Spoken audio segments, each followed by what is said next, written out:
Junior guard Dwayne Wade means just about everything to his team, and there's one special Marquette fan by the name of Zaire who means the world to him. That's not, you can't grab the camera, man. When I'm home, I gotta be a leader in the house. He ain't camera shy at all. When I'm in the gym, I'm concentrating on what I gotta do to be a leader for my team. I feel like I'm a leader of a lot of things, and you know, I take pride in it. I take a lot of pride in being a good father, a good husband, and a good leader for my team.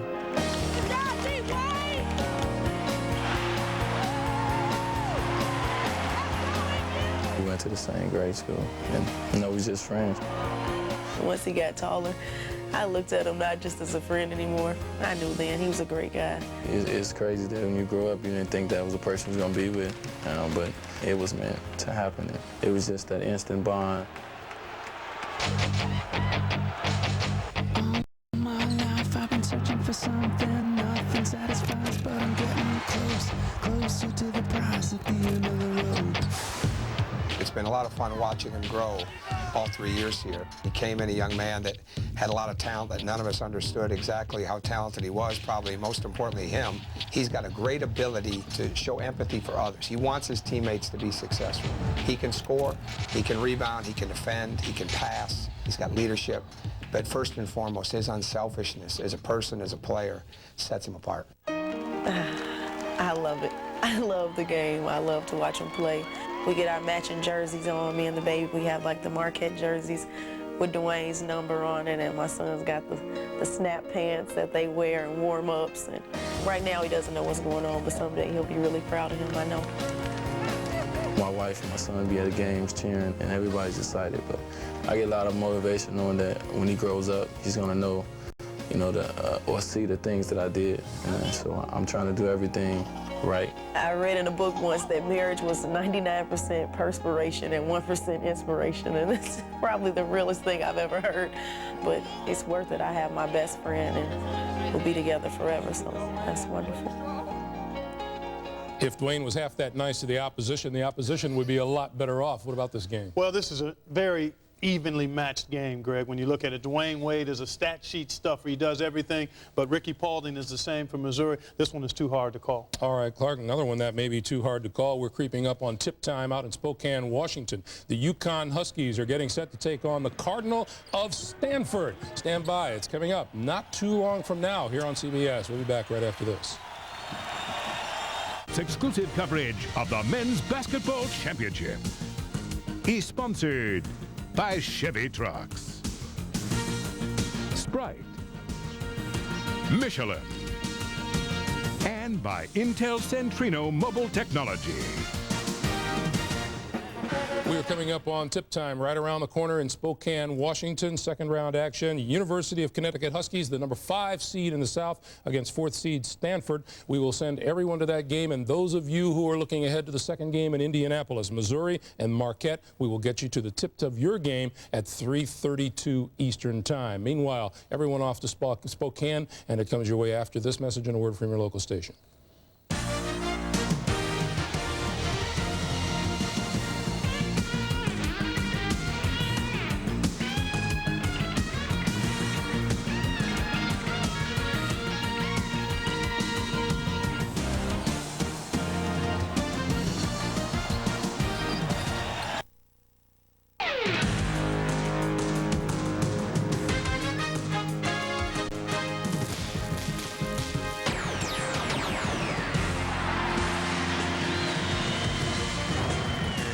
CBS Sports coverage of the men's NCAA championship. The road to the Final Four brings you to the Inland Empire of Spokane, Washington. Round 2, Big East meets Pac-10. The 5th seed Connecticut Huskies against the Stanford Cardinal. Take a look at the brackets.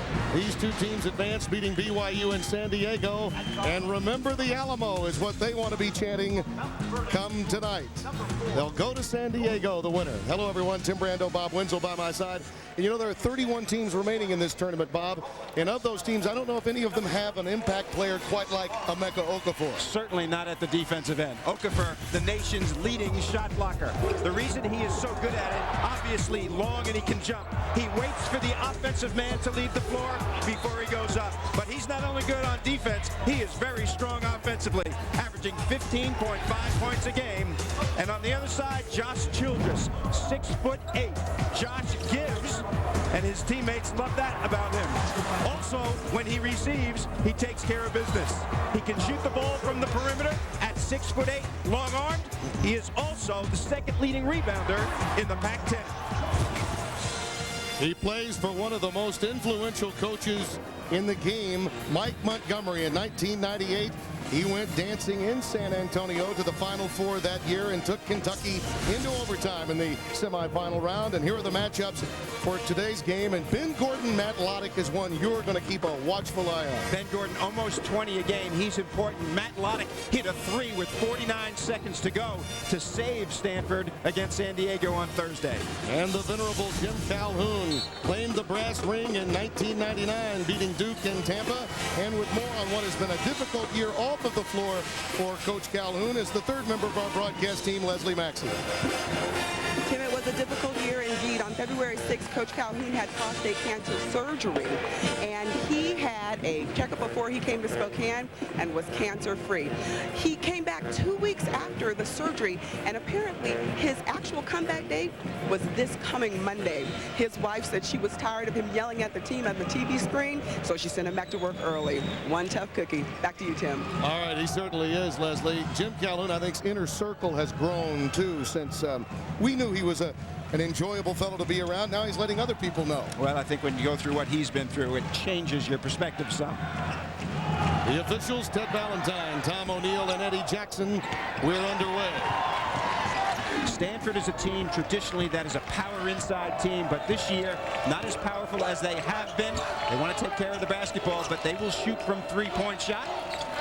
Connecticut really wants to put pressure on people. Up and down game. A pull-up, not there. Out of bounds, it belongs to Connecticut. We should mention we met with several of these players yesterday, Childress among them, and delightful young men on both sides. Okafor and Gordon for Connecticut as well. Little and Julius Barnes, kind of guys you'd like to have. Denham Brown. Boy, he's had an excellent tournament. Scored 7 points at the start of the second half in a game where Connecticut struggled against BYU offensively. Only shot 32% and won anyway. Talking to the players from Stanford, Childress quickly pointed out there's Rob Little on the offensive boards to tie the game at 2. But Childress pointed out quickly, isn't that the guy that got 111 one game in Canada? That's right, exactly. And then Julius Barnes pointed out, yeah, but that was Canada. Gordon hits the 3, and it's 5-2. Good start for Connecticut from the standpoint they were really struggling from the field against BYU. Fast-paced game to their liking.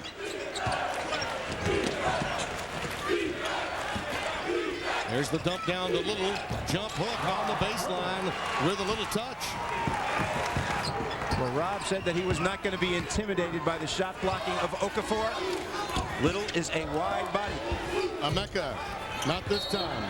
Good position for Justin Davis, and Hilton Armstrong picks up the foul. The freshman from Peekskill, New York, does start but does not play starters minutes.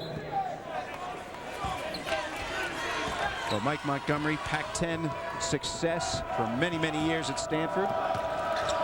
Before that, successful at Montana as well.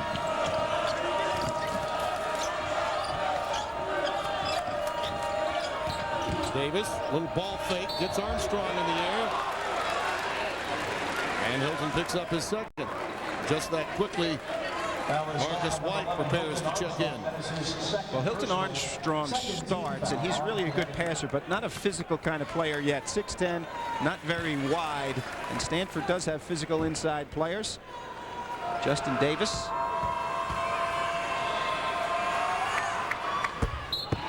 The Cardinal from Palo Alto. You think of an outstanding all-around academic and athletic program, they've got it. At-large entry out of the Pac-10, their 12th NCAA tournament appearance. 32,000 students. That's a lot of smart people in one place. You start talking about claiming trophies for all-around sports championships, the swimming team, the golf team, the tennis team, the baseball team. They've got it all. They had Tiger Woods, too. They sure did. Gordon with a lead. Good news. He had 14 points, but the guards, Talik Brown 0 for 7 and Robertson 0 for 4 against BYU. Jim Calhoun wants Gordon to be more selfish at the offensive end. As a total group, the 3 guards were 4 out of 23 the other day. They need to improve upon that. Oh, that is weak. However, this guy, Talik, ignites the break, and that's his role on this squad.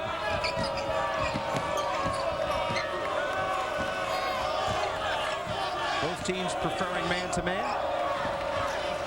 Good help side right there by Little. White in traffic, stays with it on the offensive boards, back up again and foul. And that's really what Connecticut is all about. And Stanford talked to us yesterday. Mike Montgomery said, we've got to match their toughness.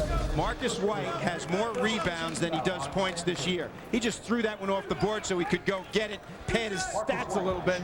The freshman from Chicago, very aggressive on the offensive boards.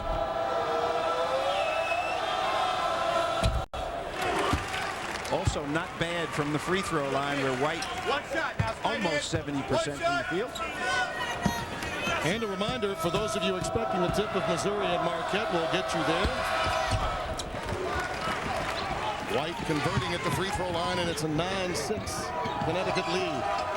Well, Davis picked up that foul. He was in foul trouble against San Diego, and that's something that Mike Montgomery was concerned with. At times, Davis can get out of his game when he picks up early fouls.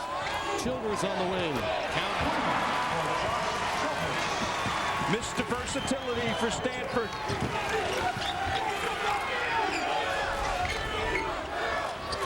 Look at the long arms of Childress as he guards Denham Brown. Gordon the jump stop.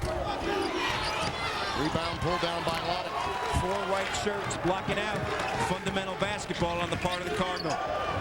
From deep. He's on Saturday in Spokane. Julius Barnes has now been a starter in 57 straight games, appearing in 119 as of today. The only Cardinal on the all Pac-10 team. Nice scoop to the hoop and then using the sweet hook. Denham Brown. Despite great tradition, Connecticut a very young team this year. Okafor and Gordon, their signature players, only sophomores. Okafor swatting away an alley-oop attempt. Talik Brown, end-to-end. And end-to-end is the right way to describe Talik Brown's role on this team. He is the engine of their fast break. That's his first bucket in Spokane. He was 0 for 7 from the floor, as you mentioned, in round 1.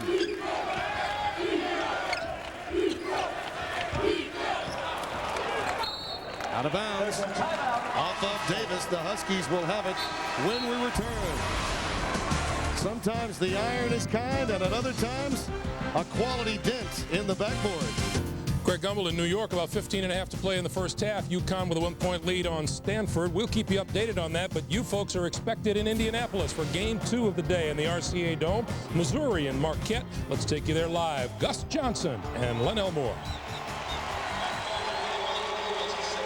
All right, Greg, we're ready for the 6th-seeded Missouri Tigers and the 3rd-seeded Marquette Golden Eagles. Second game of the day. We shift to the Midwest. And the winner of this game takes on the winner of Indiana-Pittsburgh in Minneapolis. Hi, everybody. I'm Gus Johnson along with my partner Len Elmore. Both these teams received scares in their first-round matchups. For Missouri, they won 72-71 over Southern Illinois. They struggled turning the ball over, but when they needed a big basket, they went to the big man. Well, they used some inside muscle, and that muscle was personified by Big Arthur Johnson. He was the power behind the inside game. Quick moves, quick feet, complemented his size in the paint, and he was the guy that they went to when they needed a basket, and he delivered. Marquette defeated Holy Cross 72-68. Their All-America player Dwayne Wade struggled in the first half, finished with 15, but Travis Diener, shin splints and all, a career-high 29. Well, we talk about it time and time again. Extraordinary circumstances bring out extraordinary performances. Travis Diener in a tight game, time after time, found a way to get open, and his teammates found him. He was just shooting the ball in the ocean and couldn't miss. Now let's go to the third member of our team on the sideline, Solomon Wilcox. Well, guys, Ken Snyder told me that his team was very nervous in that first-round game when they committed 23 turnovers. So he had an idea in his pregame speech to loosen his team up. He passed around a rock, and he called it the Eye of the Tiger. Then he broke out and started singing his own rendition of the song. The players broke out in laughter. He did it with one thing in mind, to loosen his team up. He also has that rock in his pocket at this very moment. All right, Solomon, what a great story. Let's take a look at the starting lineups. Trayvon Bryant, Art Johnson, and Clemens with McKinney and Paulding. In the backcourt, Merritt, Townsend, Jackson for the Golden Eagles with Diener and Dwayne Wade in the backcourt. Quinn Snyder, the longtime Duke assistant, he played at Duke, and he's in his 4th season, and it's all been good for the Johnny Depp lookalike, as you called him the other day. Yeah, he and Johnny Depp haven't been in the same place at the same time. On the other sideline, Tom Green, longtime assistant at Michigan State. Also, he coached at Western Kentucky and Pittsburgh, and he has the Golden Eagles rolling 24-5 on the year.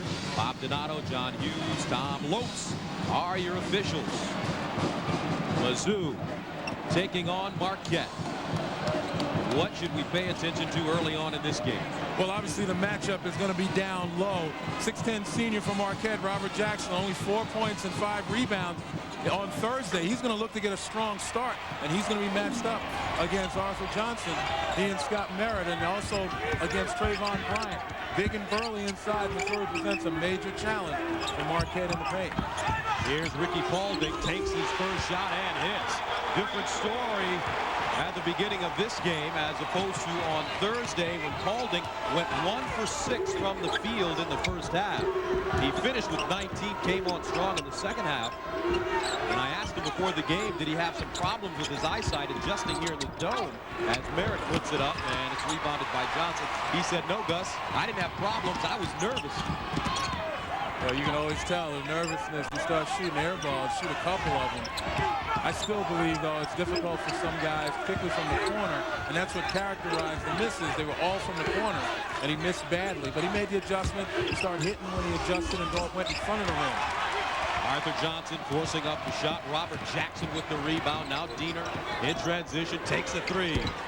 Takes a high bounce. Who wants it? Merritt. Power dribble, jump hook. Got it. Well, that's another young man who wants to get off to a good start. Only 2 for 10 on Thursday versus Holy Cross. Merritt is really nifty around the hoop. Long, lean, gets the job done. He goes 6'10", 245. A junior. Now Trayvon Bryant dumps it down. Nice play, jammed down by Art Johnson. And it makes your day awfully long when the big fellas are playing together. And they're trying to establish Johnson early on in this one. Jackson backing his way in. That one blocked from behind by Johnson, the all-time leader in blocked shots at Missouri. Well, that was a strong move by Johnson. You know he wants to get off nicely. McKinney off the mark. Now Diener. Wade. Merritt on the wheel. Scott Merritt. Well, Scott Merritt, we talked about him being nifty with the ball, good ball handler. He's starting to take Johnson outside, and he may be too quick for Arthur Johnson. Johnson. Extra pass, Paulding wide open. Long rebound, tapped by Johnson to Clemens from 20. Travis Diener. And it will be interesting to see how Diener responds to a team playing man-to-man with those bad shins. Turns it over, 2-on-1. McKinney has Clemens with him. Goes to the basket and lays it up and in. Good decision by Jimmy McKinney. On Thursday, had a difficult time. Had 7 turnovers. They're playing with confidence right now. Dwayne Wade. Jackson, he transferred from Mississippi State. Wade for 3. And the weak side rebound goes to Johnson. Great bounce pass in the front court. Paulding to the basket and a reach and foul on Diener. Rarely do you see an outlet pass bounced out. But Arthur Johnson playing with such confidence. Take a look at him right now, and then on the outlet pass, just a bounce pass, jumps right by Dwayne Wade. And that's what gets this fast break started. Diener has to come over and foul, but the fast break, the perfect ones, the ones that are successful, begin with the outlet pass. Is that a Wes Unseld outlet pass? Wes Unseld was the two-hand overhead, and he would rifle at the half court. Take a look at Ricky Pauling. Again, tremendous game versus Southern Illinois. And as you mentioned, Gus, it was the second half when he really got started. He was 6 for 6 in the second half from the field. Came up with some timely baskets for the Missouri Tigers. I guess he wasn't nervous in the second half. No, he wasn't. He wanted to win. Now Diener. Missouri playing man-to-man. Against Holy Cross, Diener got a lot of open looks. En route to his 29 points, way down the lane. Nicely done. But I like the way Diener took Clemens off the dribble, got all the way into the paint. Clemens playing Diener for the jump shot. Diener turning the tables and putting it on the floor. And Wade comes up with the steal. Here comes Marquette. Townsend chasing it down. Was it tipped? Yes, it was. We'll stay right here. Again, Wade's basket was made by the Diener penetration. Look at him take his man into the paint. The defense contracts, and Wade's right behind him. Dwayne Wade did not score in the first half on Thursday versus Holy Cross.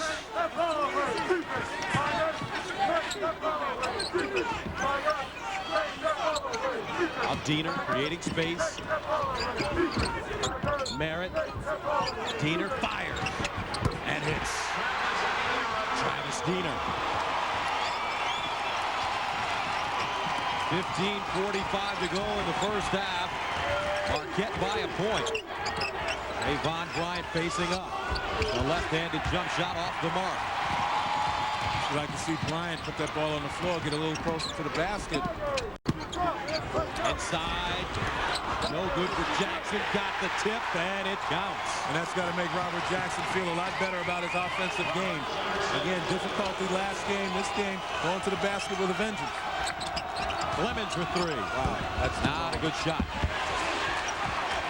What happened to the inside game for Missouri? You got Johnson, you got Bryant. Missouri still looking for these perimeter shots when they have to establish the inside game. Marquette on a 7-0 run. Missouri leads the all-time series 4-3. And 4 of the 7 games in the series have been decided by 4 points or less. A foul. Jackson got in deep. Boy, I can't say enough about Diener. His penetration capability. Again, he gets the ball, freezes his defender, and blows right by him. I guess those guys were watching the game the other night and saw him 5 for 9 from three-point range and figured that's what we got to do. But I'll tell you what, he is really playing the game strategically and doing a nice job at it. Some compare Travis Diener to Mark Price, who is an All-America at Georgia Tech. Maybe not as strong as Price, but definitely with a beautiful jump shot, similar to Mark Price. See, I'm not so sure about that. I know some people have done that, but Travis Diener is Travis Diener. He's a guy, again, he's not as nifty with the ball, but he finds a way to get there. And as you mentioned, not as strong as Mark Price. Casualties mount some on the front lines in Iraq. The American death toll is now 11-6 from combat. The British toll is 14. Identifications now of the first 2 U.S. Marines killed in combat. Second Lieutenant Thurell Childers, age 30, of Mississippi, and Lance Corporal Jose Gutierrez, 22, of Los Angeles, both based at Camp Pendleton. 6 journalists are dead as well, including 1 killed today by a car bomb apparently planted by the Ansar al-Islam terrorist group. Well south of Baghdad, advancing U.S. Army troops battled Iraqi forces near An-Nasiriyah. Here's John Roberts. Marines of the 2nd Light Armored Reconnaissance Battalion had hoped to make a major push to the north today, but found that their hands were full by a number of Iraqi civilians that had to be processed as possible prisoners of war. They stopped about 100 Iraqis, searched all of them, talked to all of them, and detained about 17 for further questioning. A major advance toward 2 elite Iraqi Republican Guard units with armor is now underway. In New York, scuffles between police and some protesters during an anti-war march. Dan Rather, when news breaks out, we'll break in. See you again soon.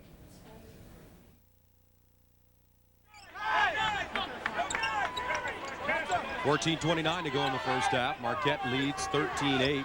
The Gold Eagles of Marquette are on a 9-0 run. And Gus Johnson along with Len Elmore. What have you seen thus far? Well, what we've seen is Marquette able to compete on the boards. They lead by a +3, and we've seen Missouri negating their own inside height advantage by taking quick shots on the perimeter and really forgetting about those guys. Right now, Johnson gets the ball inside, but look how far out he's been put. Ricky Clemens 0 for 4. Nice pass inside to Young. Lowers his shoulder and lays it in. But that's what Missouri has to do. They've got to focus on a way to establish their inside guys. Once you do that, the inside-out combination makes those jump shots from the perimeter a lot easier to find. Kevin Young, a freshman from Kingston, Jamaica. 3-point lead for the Golden Eagles. Out of conference USA. Wade traveling. Follow every player from each game of the NCAA tournament in the Game Center, along with updated scoreboards at CBSSportsline.com or on America Online. Enter keyword CBS Sportsline. Here come the Tigers. Jimmy McKinney, a freshman from St. Louis, went to Vaughn High School, where he won 3 state championships. Along with Kroenke, Bryant, Young, and Paulding. Novak in for Marquette. Here's Kroenke with a good look. Off the heel of the rim, Paulding with the rebound. Tapped around, finally claimed by McKinney. A new shot block for Mizzou. Kroenke has it batted away. Jackson getting one of those big arms in the passing lane. Well, Marquette is playing what appears to be a matchup zone, and maybe that's why Missouri is launching the quick perimeter shots, thinking they're playing against the zone, when in effect in a matchup you want to play it as man-to-man. Missouri now 1 for 8 from 3-point range, and those misses could be opportunities they can save for the guys down low as they continue to work it. They shoot 35% from the 3-point line on the season. 10 to shoot. Now this is a straight zone right here, not much of a matchup. Very aggressive though to step out in the doubles. Bryant fires up a brick, and that's a shot clock violation. Missouri looking a little confused with the zone. And we take a look at the tournament summary. The Big 12 5-1, the Big East perfect 5-0. Notre Dame advancing to the Sweet 16 for the first time since 1987. 13-10. Pretty much the same thing for Missouri, a 2-3 zone, kind of matching up, following guys into the paint, and then releasing. Watch Kroenke, number 20. He's a 48% 3-point shooter, and that's why they want to get him in and get him the ball. Well, Steve Novak, you mentioned it, 49% from 3. Novak, excuse me. 2 for 3 from 3-point range in the first game Thursday, and you got to locate him. Here's Kroenke, guarded by Novak. They reverse it. Paulding on the baseline, elevates, double pumps it in. And that's a much better job of attacking that matchup, looking like a man-to-man. Put it on the floor, force guys to come to you. Dwayne Wade, bounce pass inside, Merritt, foul. And when we came in today, I don't know if you paid attention to it. Knowing you probably did. Marquette was on the floor because they played the second game, so they had their shoot around. And Tom Crean had his team working on that zone for about 25 minutes. And they were yelling and screaming, communicating with each other, trying to get their intensity level up as they prepared to face this Missouri squad. Well, absolutely, it was to get their intensity level up. You know, guys sleep for a long time. They had a day off yesterday where they practiced. He wanted to get them energized and ready to go. And the way you do it, get them out of bed, get them out here, and get them to work. There's Coach Crean. Very intense. a little more relaxed coming into this game than the first against Holy Cross. And Tom even smiled at us. Yes, he did. As Merritt hits the free throw. 11:38 to go. Marquette up 18-12. Marquette with 6 points off turnovers. And the Golden Eagles lead 18-12. Gus Johnson along with Glenn Elmore and Marquette doing a pretty good job, especially when they get Missouri in that zone. Well, they have been switching. They've been doing a lot of things that's confusing Missouri. A lot of times when you're confused on offense, the first thought is to launch a jump shot because you're being invited to take that. If Missouri exercises a little more patience, move the ball, they might be able to find the big guys inside. If they're double, they can kick it back out for much easier long-range shooting. On the other side of it, though, Marquette, I like the way methodically they've been going after Missouri. And again, Diener's been the guy who's been putting it on the floor, penetrating, finding people, and just making Marquette very comfortable on the offensive end. Marquette changing the defense, going to a man-to-man. Clemens in the quarter. Kroenke, catch and shoot and hit.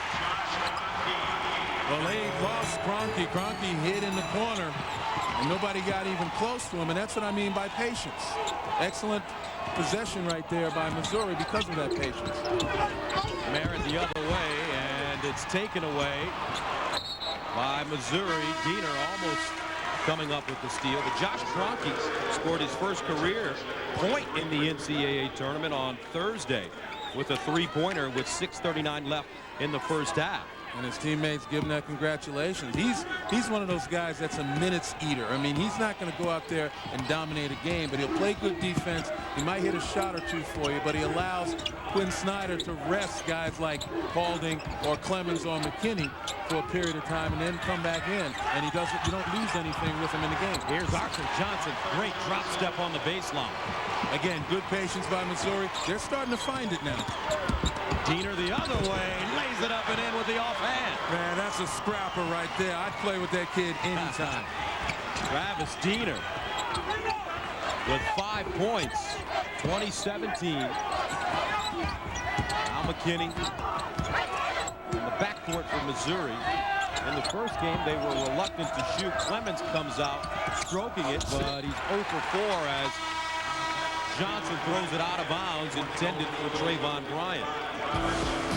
Don't forget, be a part of the madness when Coca-Cola presents the Late Late Show with Craig Kilborn in New Orleans. It's a week of March Madness direct from the Big Easy, beginning March 31st right here on CBS, America's most watched network. 3-point lead for the Golden Eagles at Marquette. Here's Novak. Gotta stay close to him. Knocked away out of bounds by Clemens. And the winner of this game plays the winner of Indiana-Pittsburgh in the Midwest. The regional will be played in Minneapolis. Indiana with a big game from Tom Coverdale yesterday as they defeated Alabama. Diener from way out. And Bryant saves it from going out of bounds.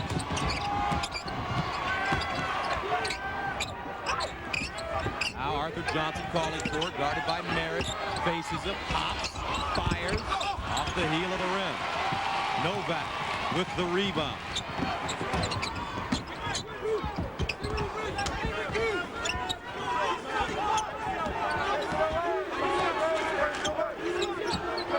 Here's Travis Diener on the wing.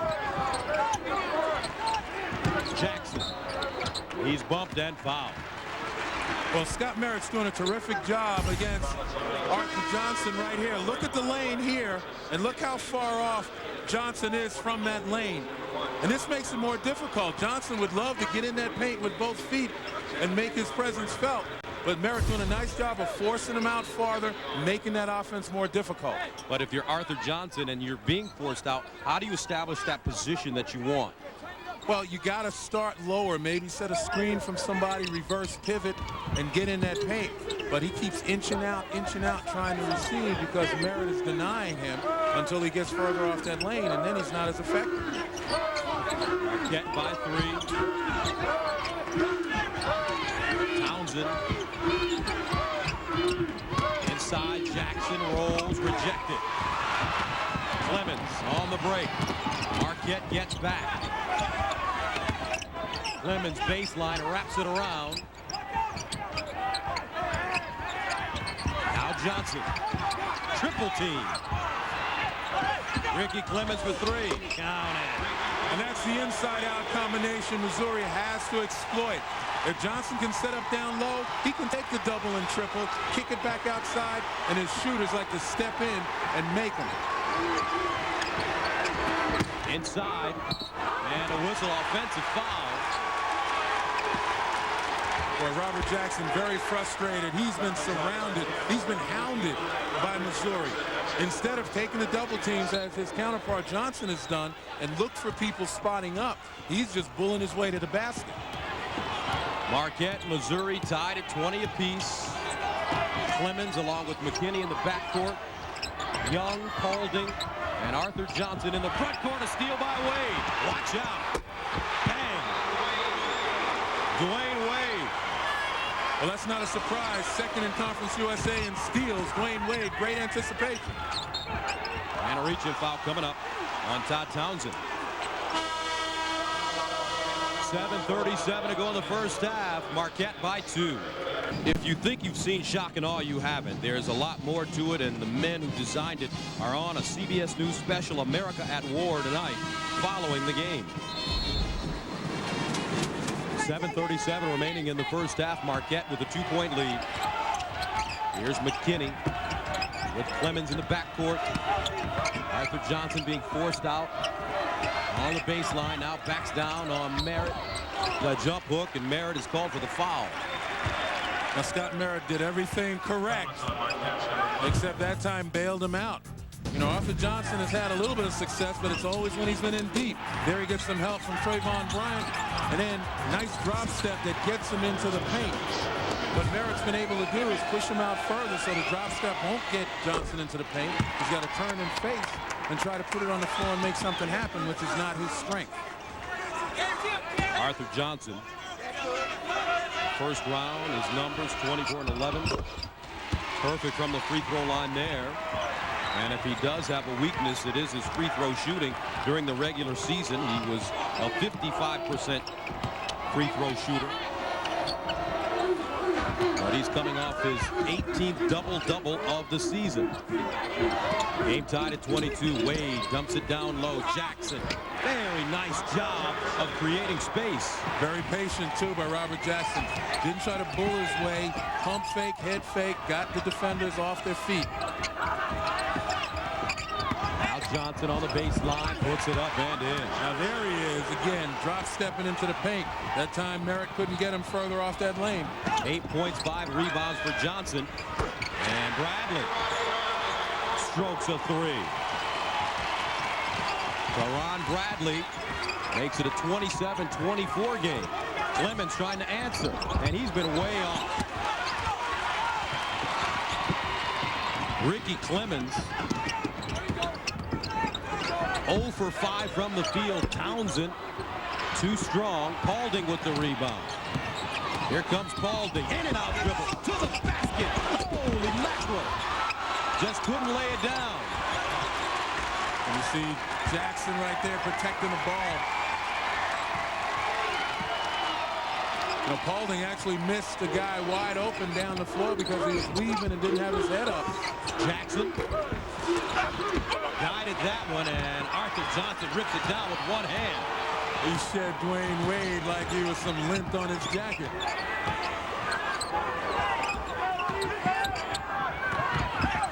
Here's Paulding. Arthur Johnson looking weak side. That one out of bounds. Kevin Young just couldn't hang on to the bullet. Well, actually, it wasn't intended for Kevin Young, intended for Ricky Clemens, who was setting up on the corner, the opposite corner for a 3. You know, that's a tough pass for Arthur Johnson, but the thing is, if you're Quinn Snyder, at least he's looking. Quinn Snyder needs Ricky Clemens to hit a few. He averages 15 points per game. Don't forget, the winner here takes on the winner of Indiana-Pittsburgh as Marquette throws it away.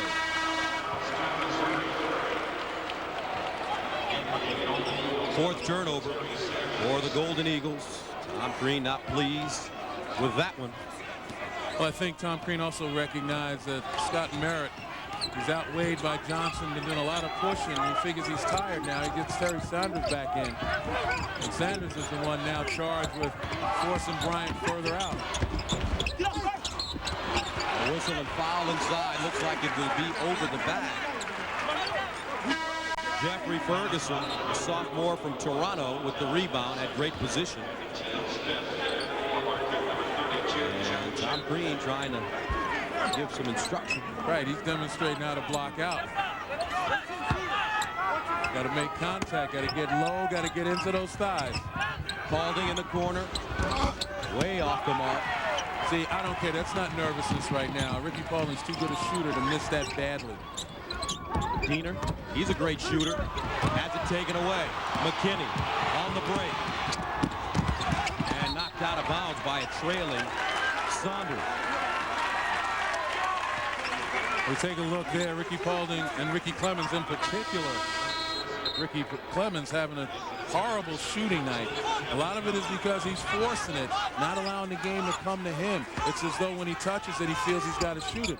Paulding, on the other hand, has had his moments, but recently just making mistake after mistake, and there you go again. Diener with the steal, coast to coast, Travis Diener. Great anticipation by Travis Diener. I mean, that guy is everywhere. Everywhere. He has 7 points. And again, switching man-to-man, looks like a zone, matching up. Paulding up top. And he's fouled behind the three-point line. Ricky Paulding fouled by Travis Diener on the elbow. And Diener admits that, and Marquette had this problem Thursday against Holy Cross, fouling the three-point shooter. But here, not recognizing the defense, the easy thing to do is to raise up and shoot a jump shot. And right there, you see the look. Diener got him on the elbow. That's why Clemens missed that one, which is in front of the rim so badly. Ricky Paulding, an 80% free throw shooter. And he misses that one to the left. Tuesday on CBS joined superstar Celine Dion for a spectacular all-new live special. Justin Timberlake hosts Celine in Las Vegas. Opening night live Tuesday on CBS, America's most watched network. Paulding gets the second of 3. Trevon Bryant comes back in, and Kevin Young heads to the bench.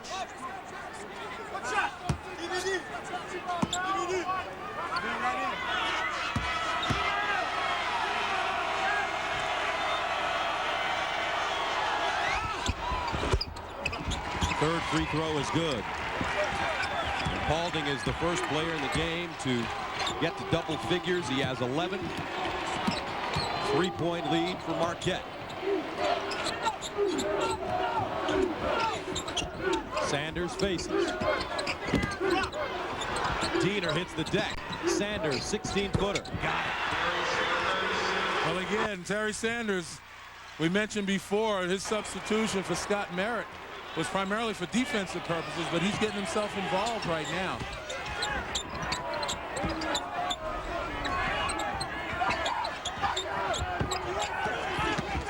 Paulding down the lane, misses the layup, loose ball picked up by Kroenke. McKinney frees himself with the ball fake, way off the mark, and a foul inside. Missouri just not shooting the ball well. 9 of 25. And they're not, because again, they need to go inside out. 3:38 to go in the first. Back after this. Coming up at halftime, Greg and Clark will have scores and highlights, plus a look in at the UConn-Stanford game. Gus Johnson, Len Elmore, 31-26. Marquette, what do you think of this first half? Well, I think Marquette is playing the type of game they want. They want to make it scrappy.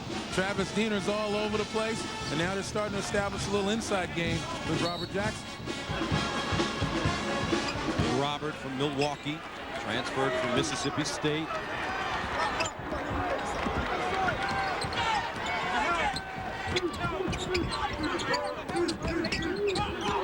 Marquette has played some great defense in the first half, and they shot it well. Also, 57% shooting for Marquette, and they now have their largest lead of the game, 34-26 over Missouri. And this has been a game where, by contrast to Thursday, where Missouri turned it over 23 times, they're doing pretty well with only 6 turnovers. But Thursday they shot 54%. Today they're only shooting 35%. So they can't put the ball in the basket even though they take care of it. Offensive foul called on Jimmy McKinney. His first. And the winner here plays the winner of Indiana-Pittsburgh in Minneapolis. The Midwest Regional is Quinn Snyder. That hair starting to get a little ruffled now. Well, he's got to be concerned right now. Marquette, they've established their perimeter game with Diener, and now Jackson is starting to come on. Ball goes inside to him. He takes the double now and kicks it back out for an easy jump shot. So they not only have the perimeter game going, they got a little inside-out action going. Wade swings it, looks down low, out of bounds. And boy, Wade gave a steely-eyed glare to Todd Townsend. After he drove, Townsend's got to get his hands up on that pass. He keeps looking over at him. Say, come on, man, you got to be ready for that. Wade with 4 points. Now Arthur Johnson, they've gone away from him.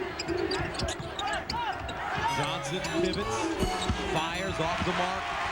Wade with the rebound. Another good defensive trip. Johnson could not get into that paint. It's difficult for him to raise up on that jump shot. And if Clemens and McKinney don't hit some perimeter shots, as Wade does there, it's going to be hard to get the ball to Arthur Johnson. Timeout, Missouri. Right on the money.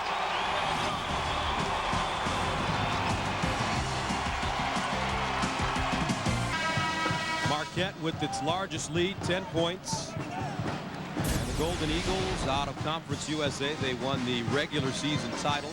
And let's take a look at some of their conference mates. Cincinnati losing to Gonzaga. Louisville defeated Austin Peay, and a surprising loss for me, Memphis getting blown out by Arizona State. I thought Memphis would go a little further. So did they, I'm sure. Let's see if Missouri can get some kind of production from their backcourt of Clemens and McKinney. They are combined 1 of 9. Clemens 0 for 5. Now Paulding in the corner. Clemens finally gets one to fall. And they did it off of teamwork, penetrate and kick, instead of trying to make it on a one-on-one move. 36-28 and a whistle. Looks like a foul coming up against Marquette. Robert Jackson called for a foul. Tom Green says, what did he do? Well, right here, he sets a screen and then he moves very quickly trying to slip the screen. Didn't get there in time, didn't get set, and certainly didn't allow Ricky Paulding time to change direction. And you never get an illegal screen unless there's contact, and Jackson made contact ever so slightly. Paulding for 3. Got it. Ricky Paulding with 14 points. Missouri closes to within 5. I think Quinn Snyder took that amber light off and put on the green for Ricky Paulding. Merritt back in, along with Joe Chapman. Wade down the lane, the kick, Chapman. Got a good look and hits. This kid hit a couple of big shots in their first round win. Yeah, primarily a defensive player, but you give him that open look. And Dwayne Wade did a nice job of setting that. He knew exactly what he wanted to do with it when he went to the paint. Paulding fades away. Arthur Johnson there, but a foul called on Dwayne Wade. Wade going over the back of Arthur Johnson. It's quite the battle on the weak side of that glass. Arthur Johnson just commanding supreme attention from the white shirts of Marquette. Marquette over the limit. So Arthur Johnson will go to the line and shoot free throws. Travis Diener returns in the final 27 seconds of the first half. First one up, and he misses the front end. Wade with the rebound. Shot clock turned off. Game clock reads 21. Here's Diener. Here's the time when you know a team's holding for the last shot. This is where you want to gamble a little bit, at least until about 10 left. Now you got to play good, strong, solid half court. Wade backs it up, wants to go one-on-one, spins, backs it up again, pivots, fires, and he was fouled. Yes, he was. Right on the elbow on the release. See, what I was referring to was with about 27 seconds left, and you get in half court, you know the other team's holding for a last shot. Shake them up a little bit. But here in the last 10 seconds, and you see the shot clock just running down, Wade shoots a fadeaway, and you can't foul a guy shooting a fadeaway. Low percentage shot. Get a hand up and hope that he misses. 6 points for Dwayne Wade, make it 7.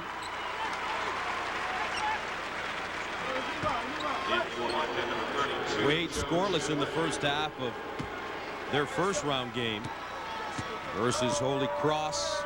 Took 3 shots, 0 for 3. Second one good. And that is the end of the half as Marquette trots into the locker room with a 10-point lead. They shoot 63% from the field in the first half. Well, Dwayne Wade came to play in the first half of this game, unlike Holy Cross. Now let's go to Solomon Wilcox, standing by with Tom Green. Coach, at 10:30 this morning, you had your team on the floor working on that matchup zone. How much did it pay off for you in the first half? Well, I think it did. You know, we want to do a good job defensively with our zone, and we know we've got to attack a zone. And we just work through this foul trouble a little bit and keep getting good shots. You know, I like our chances. All right, thank you, Coach. Thank you. Back to you, Gus. All right, that's the end of the first half. The score, 41-31. Marquette. We'll send you to Greg Gumbel in New York after these messages and a word from your local station. Yes, it's all here. Singular at the half. Singular's wireless polling allows you to get into the game. Hi, everyone. Welcome once again to our studios here in New York and to Singular at the Half. I'm Greg Gumbel. My partner is Clark Kellogg, and we have seen the Marquette Golden Eagles jump off to a 10-point halftime lead over the Missouri Tigers, and it would appear that the Golden Eagles were doing everything right. They certainly were. Solid defense and heat pump efficiency at the offensive end. Their star player, Dwayne Wade, 8 points, 3 boards, 4 assists. That is stuffing the stat sheet. All right, the winner of this game moves on to Minneapolis next weekend. Earlier today, well, first of all, game that is just in halftime now. Oh, what a silly treat. Hey, UConn's Ben Gordon with a 3-pointer from the corner. The Huskies are up. He had 11 points on 3 of 3 from behind the arc. Both teams were full throttle in transition. Rashad Anderson going to hit the short jumper and get fouled. He made the field free throw, and the Huskies were up 5. Then Julius Barnes, who had a terrific first half from behind the arc, cuts the lead to 3. And then how about Josh Childress, Matt Loddick from deep, and the lead is 4 for Stanford. Well, the tree looks silly. The Cardinal basketball team looks pretty good. 44-40. Stanford at halftime. Winner of this game moves on to San Antonio next week. Earlier today in Indianapolis, Notre Dame and the Fighting Illini. Torrin Francis to Matt Carroll for the 3, and Notre Dame is up early. The first 2 for Illinois took a while. It comes compliments of Augustine to D. Brown, the nice hesitation dribble, 8 to Notre Dame. And then Chris Thomas, one of 11 first-half 3-pointers for Notre Dame. They led 16-7. Brian Cook trying to cut into that margin. Penetration, the shot missed, but punched down by Cook. The lead is 3 for the Irish. Then Dan Miller, one of 5 triples in the first half. Chris Thomas, nice crossover dribble, down the lane, lays it home. Nice afternoon for him as usual. And Miller, a career day, 23 points, gets the layup here. Notre Dame a winner. Here's Mr. Miller. We're going to Sweet 16, but I know we're not satisfied yet. I'm not satisfied yet. And, I mean, there's a lot of teams left in this tournament. We want to be one of the last. If we can be the last, that'd be great, but we're going to try and fight our best to get as far as we can. As far as they can, well, they're headed for Anaheim. Notre Dame, a winner, 68-60. Back to that game in Spokane, UConn and Stanford. They are underway in the second half. The Huskies have scored the first basket of the second half to close to within 2. Let's take you to Spokane Arena, Spokane, Washington. Tim Brando and Bob Wenzel.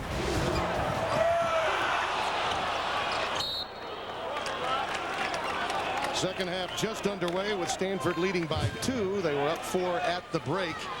Connecticut Huskies relying heavily on driving to the basket while Stanford collects more threes.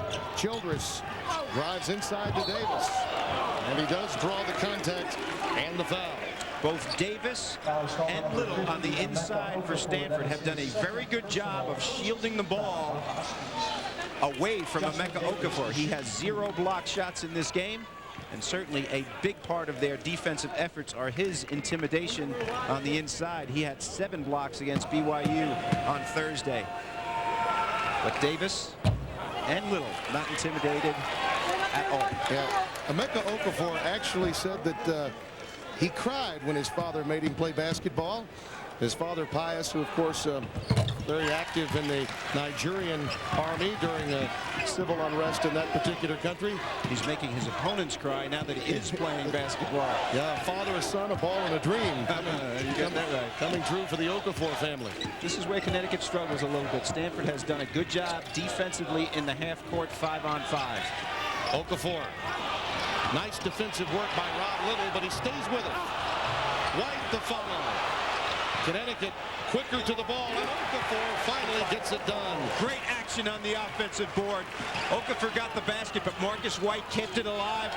Stanford, a good team at blocking out, but Connecticut too quick on that possession. Jim Calhoun was looking for a whistle, did not get it. Lonick. Bunny hop off the jump stop, and that's a turnover.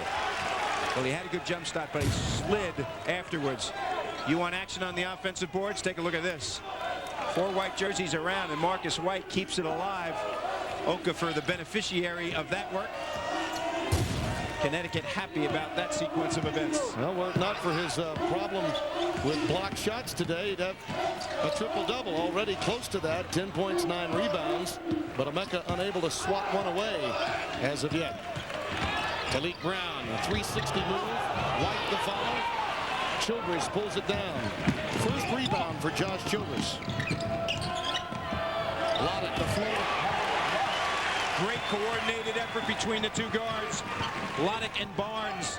Give Barnes the credit for the penetration. The dump down to Emeka. His offensive game in the second half, Jim. His offensive game still so raw, and yet when you think about where Patrick Ewing was at the early stages of his career, and the block shots for Okafor right now at this particular point, better than that of Patrick Ewing's. The game has changed quite a bit. I think we've not seen the best of Emeka by a long shot. He's going to get better and better, and a very intelligent player as well. Little. Davis. That'll be an over the back on Justin Davis. That'll be his 3rd foul. Remember, he has been foul prone. At the offensive end, notice he positions. He catches the ball in the blue painted area, so his jump hook is not that far away. He gets up quickly. He releases the ball on the way up, so it is very difficult to block. He has 6 points and 3 boards, and we've not played 3 minutes of the second half. I think at halftime he got excited about getting back in here and doing his job. Connecticut certainly can win with him not being a shot blocker. Gordon off the curl. 4 for 4 from downtown for Ben Gordon. Sophomore from Mount Vernon, New York. Well, you see Connecticut at its best when Okafor and Gordon are doing most of the offensive damage. And that's what we've seen right here to get them the lead after being down 4 at the half. This is their first lead since it was 25-23, and Davis with a nice move. He hasn't lost his confidence, though he's picked up 3 fouls, which has been his MO. 9 in the game for him. Mike Montgomery talks about Davis being a little fragile when he gets calls on him early in the game, but so far hanging very tough. Little playing behind Okafor, not a great thing to do here. Yeah, he talked to you yesterday about shading Okafor, that's what you really need to do. He wanted a 3-quarter Okafor to force him away from the basket. Right here, Justin Davis, nice spin move. He's challenged well. That's not an easy shot right there.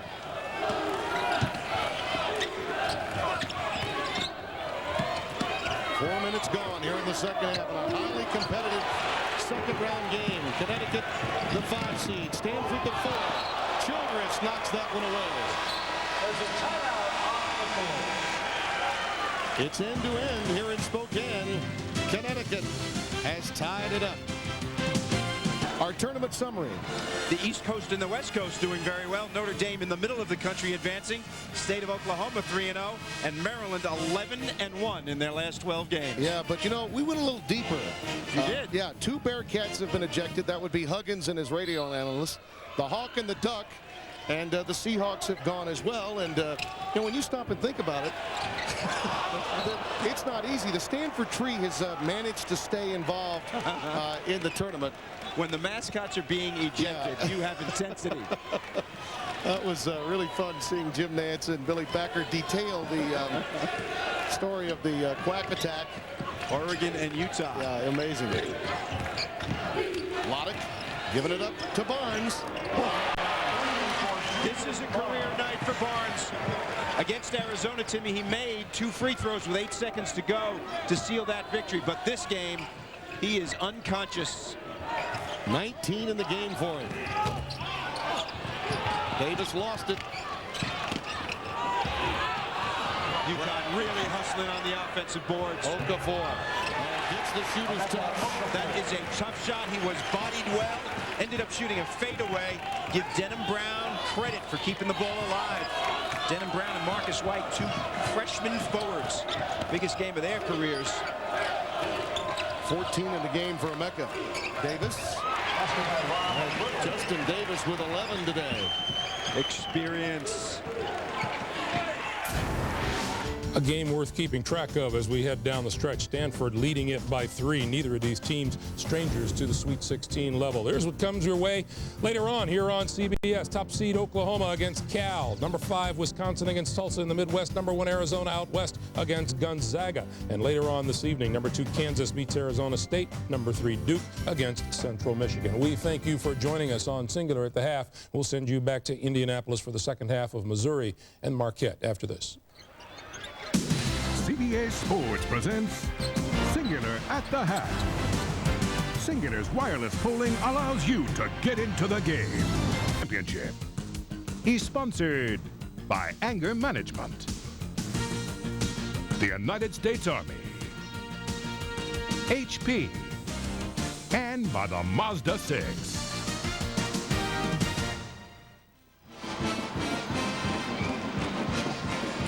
41-31, Marquette with the lead at halftime. Gus Johnson along with Len Elmore. Sterling performance by Marquette on both ends of the floor, but when you look at what Mizzou has done, they shot 54% on Thursday, only 37% in the first half here. And one of the reasons is they haven't been able to go inside and get it to Big Arthur Johnson, whereas Marquette's formula for success has been inside out, penetrating kick, finding open shooters. As far as the three-point shot, Marquette judicious in the use of the 3. Missouri, too much reliance on it. And points in the paint, Scott Merritt got off early. Robert Jackson, very complete down low. And Diener and Wade have done a great job of getting the ball in there. And moments ago, Solomon Wilcox caught up with Quinn Snyder.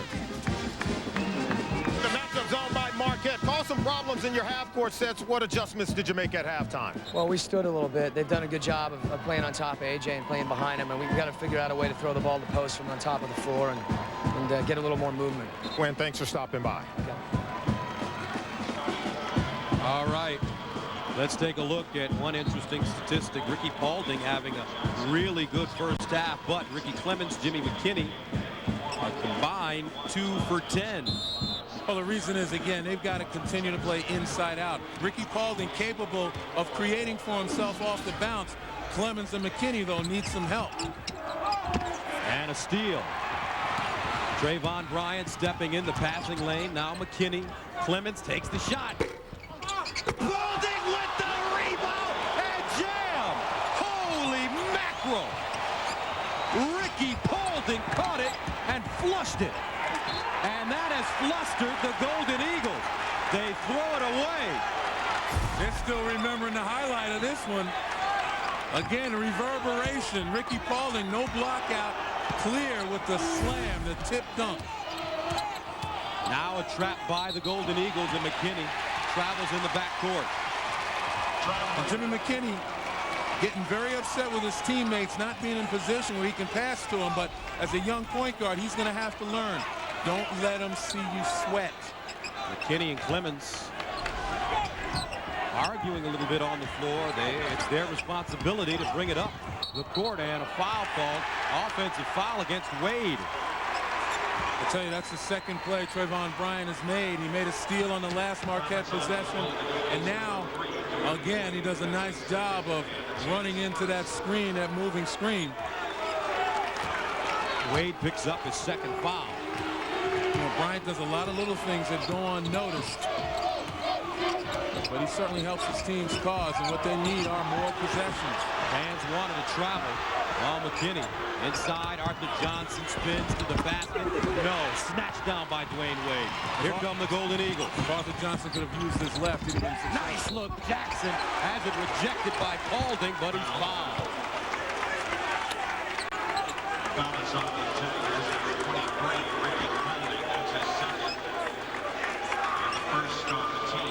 Robert Jackson. He's a guy, again, that Marquette would love to get started inside the post. Put a lot of pressure on the big people of Missouri. Very quiet in the first half. Jackson with 4 points in the first half. Make it 5 now. 42-33 Sunday on 60 Minutes. Americans in uniform. As soldiers? No, as cops. Getting ready to do battle with terrorists. Sunday on 60 Minutes after basketball. You know, Jackson 1 for 5 from the field. Just started to get it going towards the end of that first half. And his team recognizes how important it is for him just to get some touches inside. There's the pressure again. Marquette a perfect 8 of 8 from the free throw line. Now Clemens with the step, the floater. Lost it, gets it back, missed the second one. Bryant inside, no. Johnson finally tips it up and in. And that's the strength of Missouri. Big burly bodies inside battling you. And they've got to be able to continue to attack that offensive glass. They're not going to get it inside in the post. Get both of those guys on the glass, and they're just manhandling Marquette.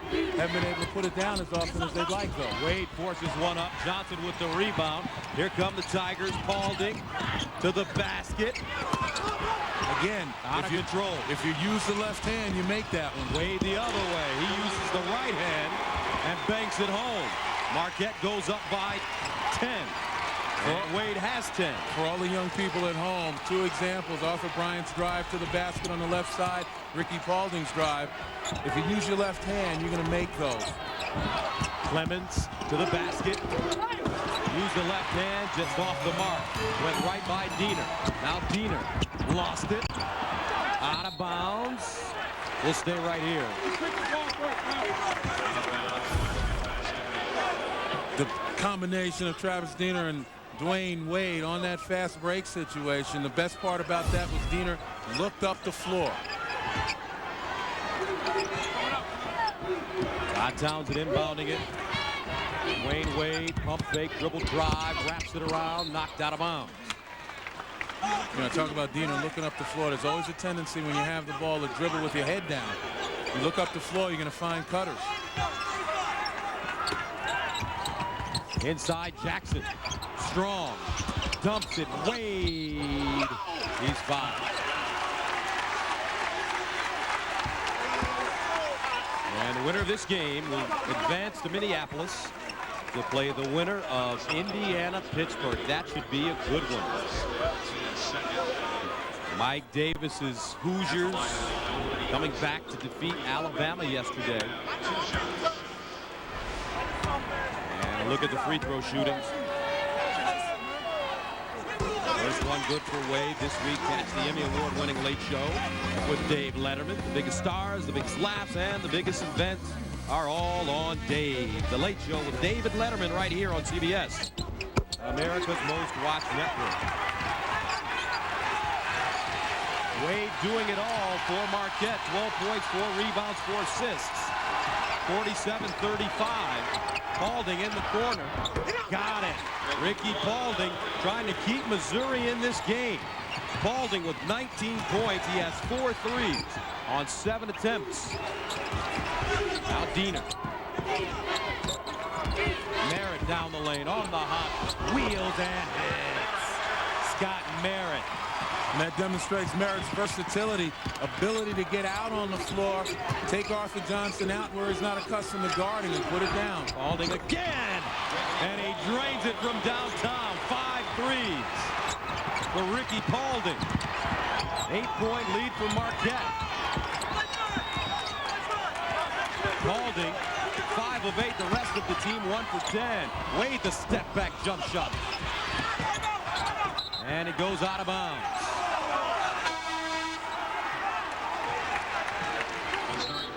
Ricky Paulding trying to will his team back into this game. Well, that time Todd Townsend tried to save the ball in bounds and call a timeout. He wasn't allowed the timeout because he stepped on the line.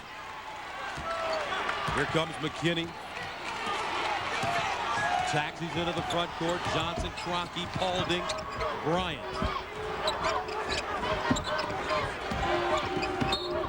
And the ball, what do we have? A foul. Merritt pushing on Arthur Johnson.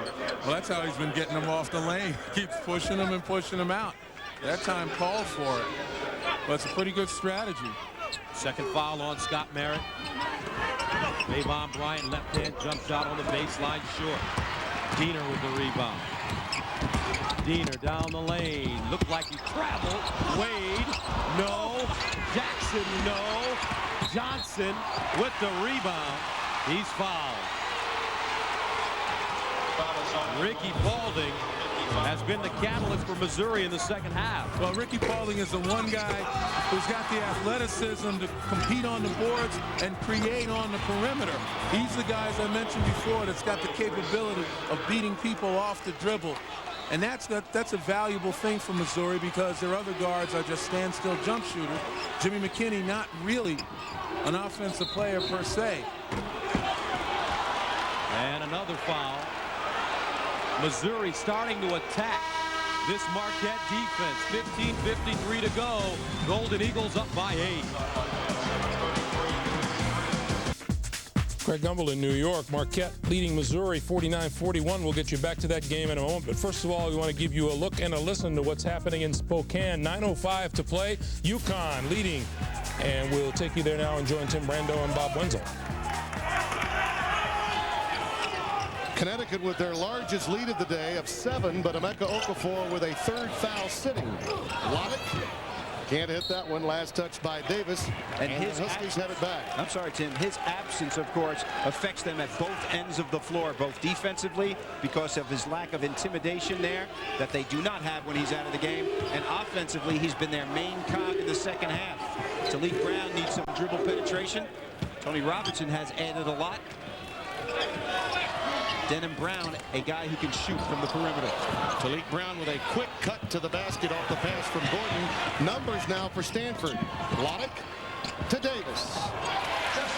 Stanford with just their 2nd field goal in the last 6 minutes, and they cut it to 5. Well, Okafor's got to come back quickly. Only 8-something left in the game. There's no point in leaving him out. He doesn't have 4 fouls. He's got only 3, and he knows how to play with fouls. Gordon. Double clutch from Gentle Ben. He has a gentle attitude, but a very aggressive game. Also a stoic approach. Plays the point and the 2. Equally adept at scoring and passing. Barnes.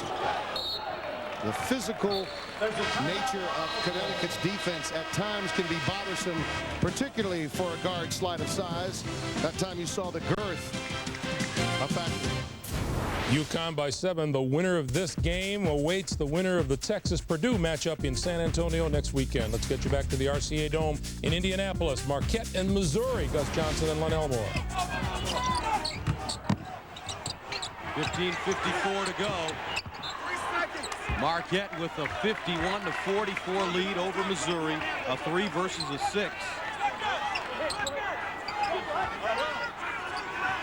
Todd Townsend ready to inbound the ball, and Tom Crean continues to pace the sideline. And he should be concerned because Missouri now is starting to assert themselves.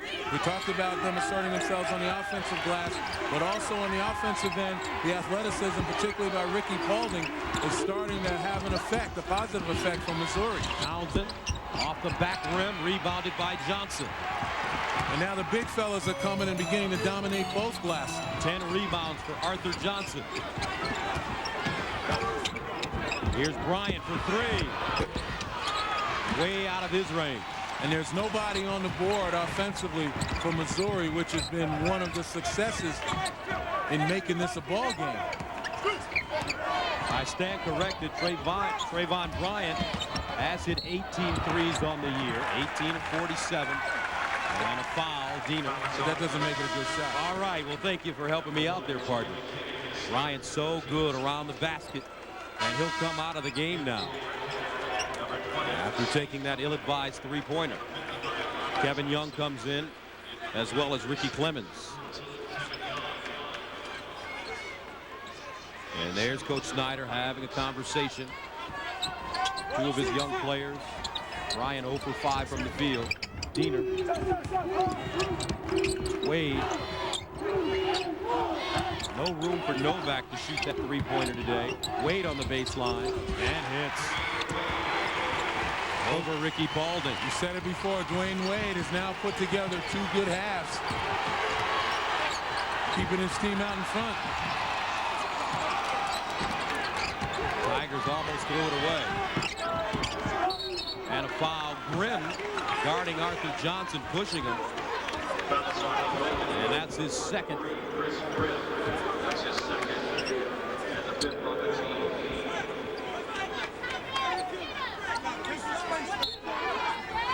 Paulding on the baseline. Clemens for 3. And he's shooting his team out of the game. An air ball by Ricky Clemens. And Wade answers.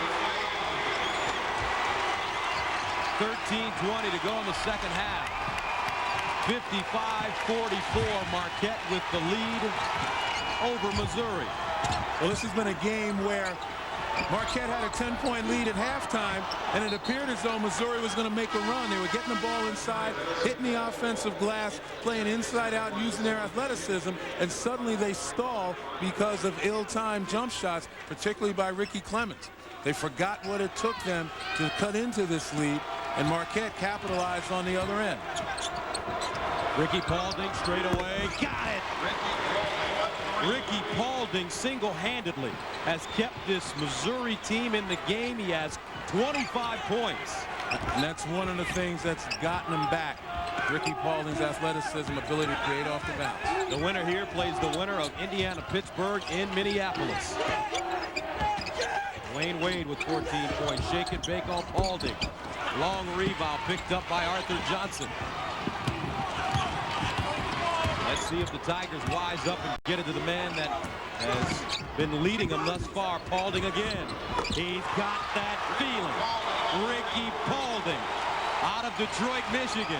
55-50. Marquette. That's right, Gus. Get your boys. Detroit, stand up, clap your hands. Renaissance High School. Now Diener.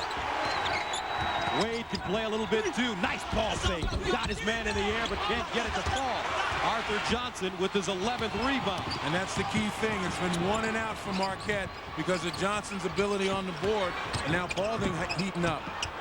Clemens almost throwing it away. Inside Johnson. Nice touch. 55-52. Marquette tightening up a little bit, and they want to talk about it. Here come the Tigers. 11:37 to go in the second half. We have a 3-point game. 55-52 Marquette. They've led by as many as 10, but Ricky Paulding single-handedly has reeled in the Golden Eagles. Well, Ricky Paulding has been the light beyond the arc from 3, while the rest of Missouri is shooting 2 of 13, including 0 for 7 by Ricky Clemens. Ricky Paulding is 7 for 10 from 3, getting it going. He's put it on the floor, gotten to the basket, and what that's done now is stretch Marquette's defense and allow them to drop a couple down to Arthur Johnson inside. So now they've got that inside-out combination going, and they're making Marquette have to go crazy and trying to find the key and adjusting. Paulding with 4 threes in the last 5.5 minutes. 55-52.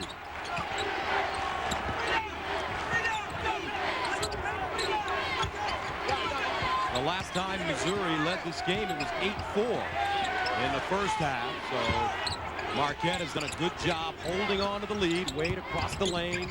The kick, Diener, catch. Off the front rim, no tap, bounces out, snatched down by Arthur Johnson. Now Clemens. Head was down, he had Paulding on the wing. What Ricky Clemens has to do now, no, he's not having a good shooting night, but he's got to be able to contribute in other ways. Get out of the way, get the ball to the guys who can get something done. Like Travis Diener from Marquette, his fellas understand he can get it done. And that's the first basket for Diener this half, 58-52.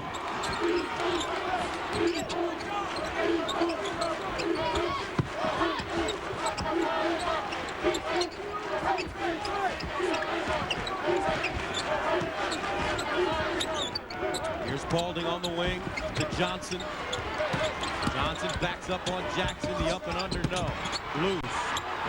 Who wants it? And it's out of bounds. Last touch by Marquette. 10:16 to play. 58-52. Marquette. They don't want to lose this one. Edney going the distance. Yes!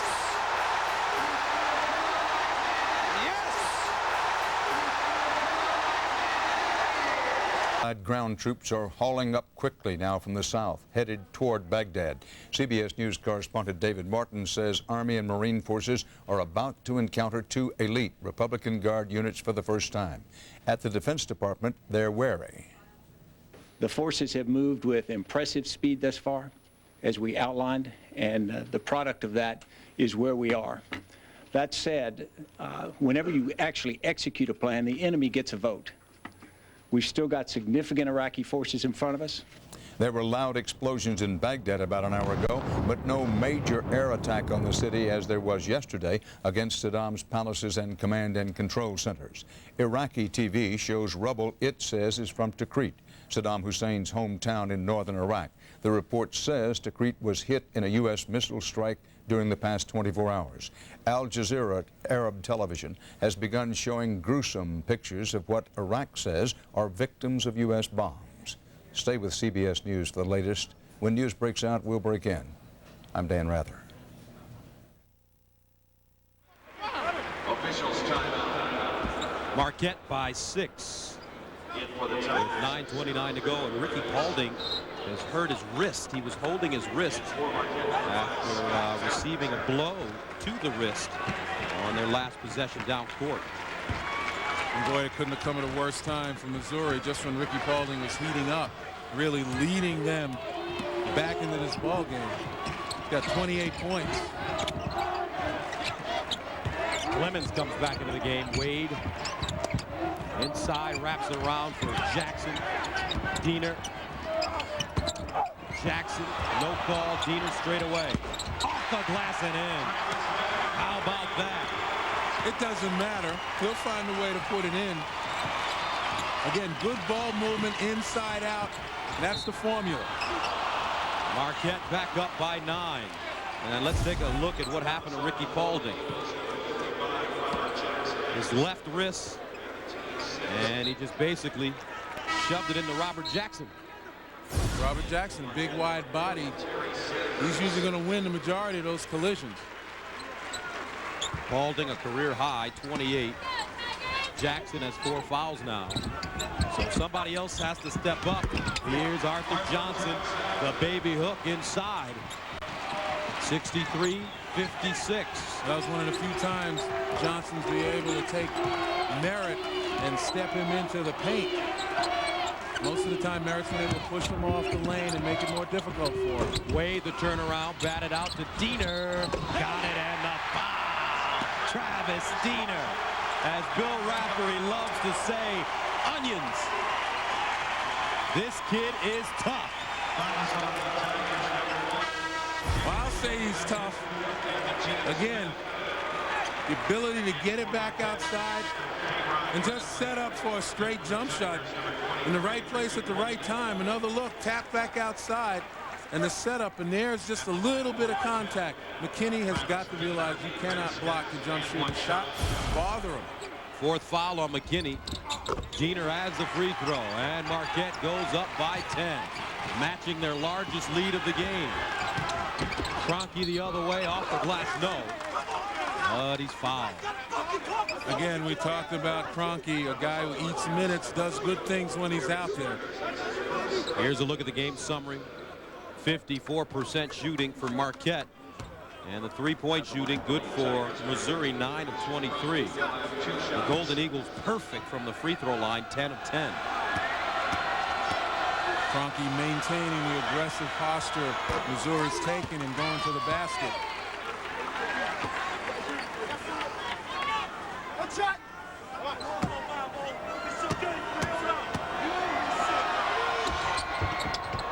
Second free throw good.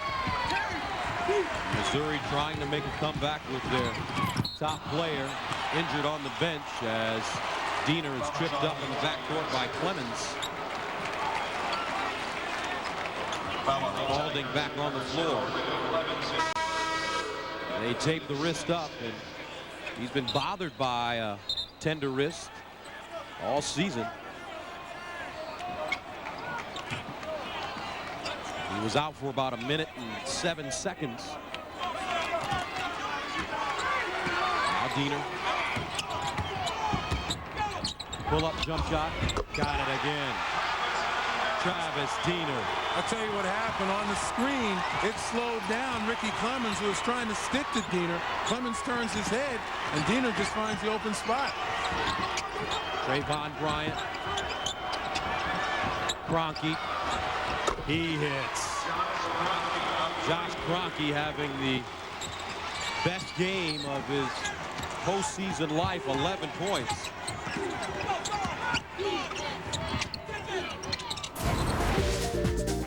Greg Gumbel in New York. Marquette leading 69-61. We'll bring you back in just a bit, but first let's show you what's happening. UConn and Stanford in Spokane, Washington, under 2.5 to play. Tim Brando and Bob Wenzel.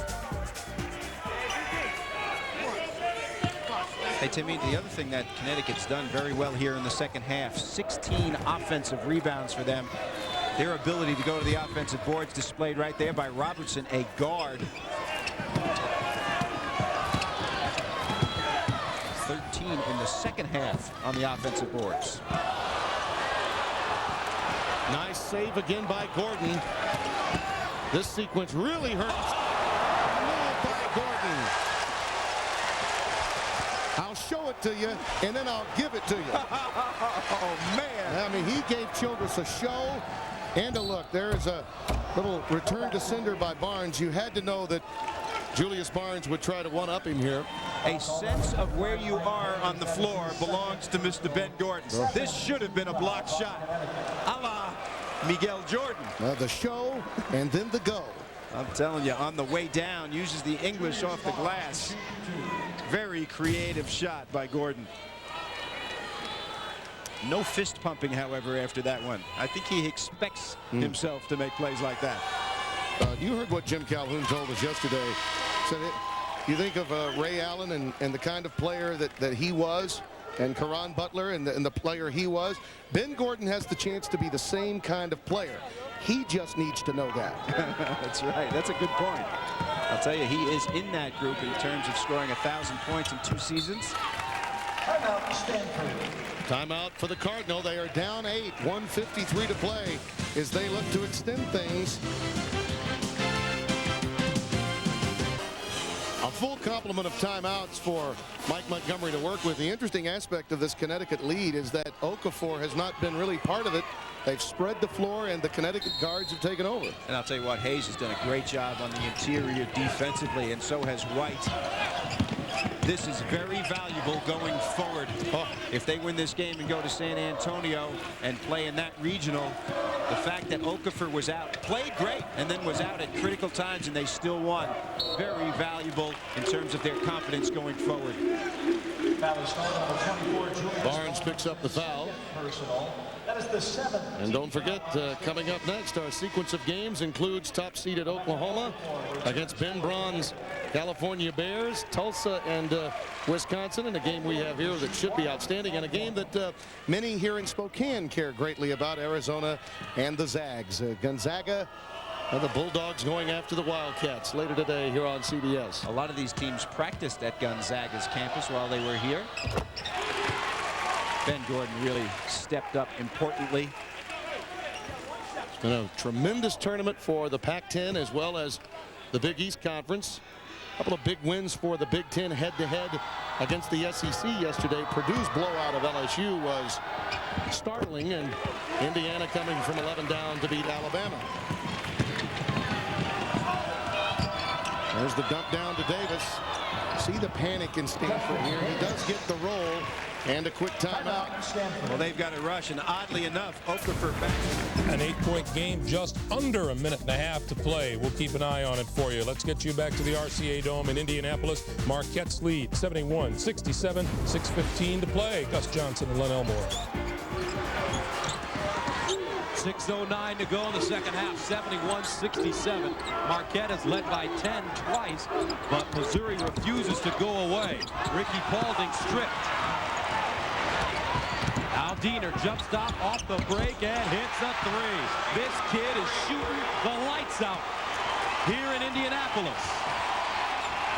In our first game with Notre Dame and Illinois, we had a chance to see Dan Miller in the zone. And I think he left that zone out there, and Travis Diener has fit in there very nicely. And a whistle and foul. And how's this for getting involved in the game? In the first half, Travis Diener only had 5 shots from the field, 3 for 5. In the second half, I believe he's 8 for 11 from 3. And he's absolutely, in the last several minutes, really lit it up. As a matter of fact, he scored 15 points in the last 5 minutes and 15 seconds. He now has 22. Arthur Johnson at the line. How's that for picking your spots? Oh, my goodness. And you always talk about letting the game come to you, not forcing things, because eventually it will. Absolutely, and you get your opportunities, you have to be ready. But Diener has been finding people, he's been creating for other folks, really getting involved, and then when the defense adjusts off of him, then he takes his role and his turn in the spotlight. 5-point lead for the Golden Eagles.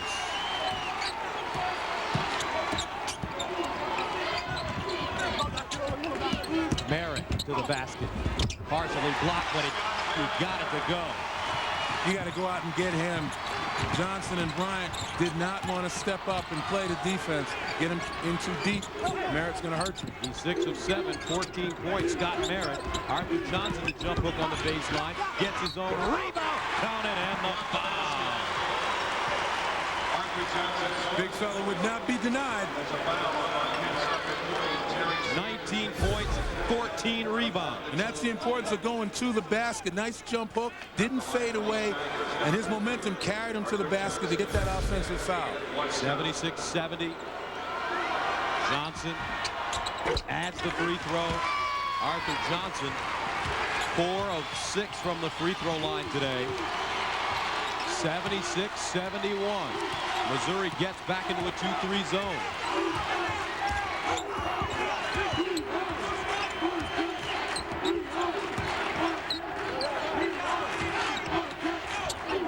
A lot of room in the middle of that zone. Novak foul. Well, you know, you work so hard on one end. We saw Johnson with his offensive rebound. But on the other end, you don't allow guys to get you off your feet. Even a guy who shoots as well from the 3 as Steve Novak. You're not going to block the shots from out there. Novak 6'10". I mean, we've been harping on that all afternoon in both games that we've done. But I'm just amazed to see how many guys go for fakes beyond the arc instead of just coming out there extending themselves and forcing the shooter to shoot over their hands. Novak, a 93% free throw shooter. And he gets it there. Don't forget, the winner of this game will take on the winner of Indiana-Pittsburgh in Minneapolis next week. Ricky Paulding rises, foul from behind. I believe Scott Merritt got him. And that's the 3rd foul on Scott. Ricky Paulding with a career day. 28 points. He's 7 of 10 from the 3-point line.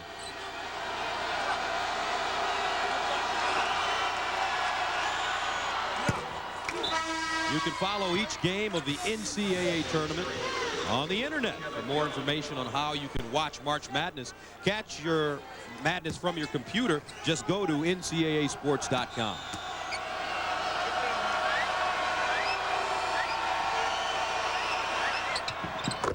Paulding with 30. 5-point lead for Marquette. Missouri able to score, but they just can't come up with stops on the other end. And fundamentally, that is the key to advancing. You got to string some stops together if you're coming back. Rejected. Arthur Johnson getting up high. That's a start.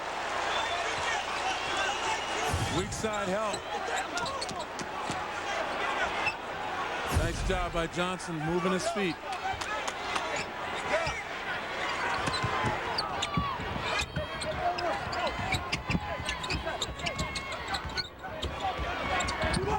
Wade down the lane. Short. Snatched by the freshman, Kevin Young. Missouri can make up some ground on this trip.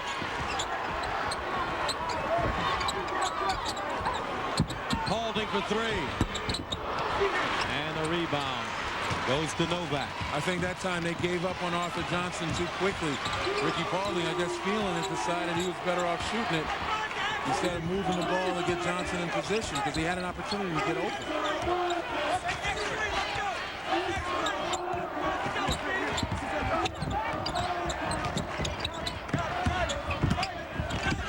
Marquette has led by as many as 10 twice, but Missouri continues to fight, down by 5.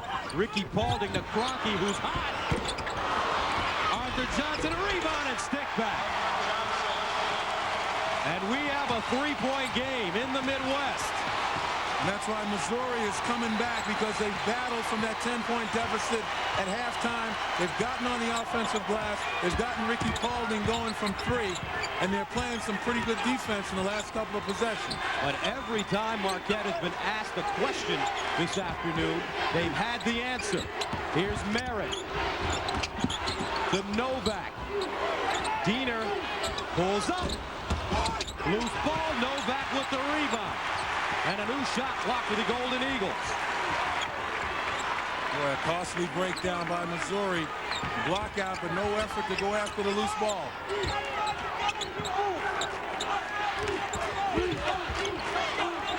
.230 to go. The winner advances to the Sweet 16.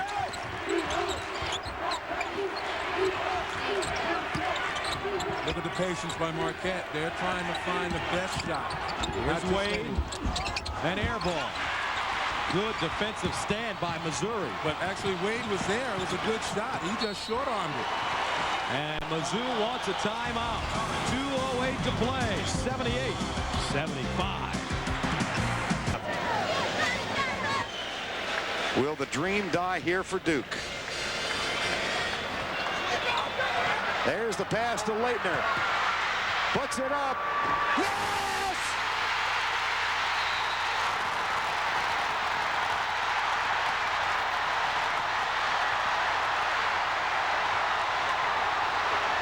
Second half, an eternity. And let's take a look at the reset. 3 timeouts for both teams. And Marquette over the limit with 10 team fouls. And we have some great games coming up for you later. Cal, who knocked off NC State.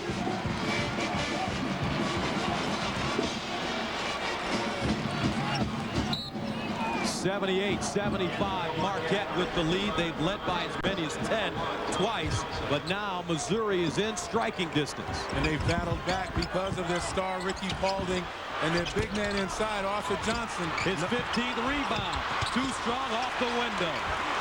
They've been able to hit the offensive glass, get some looks at 3, rely on Paulding's athleticism for some monster plays that we've had a chance to see.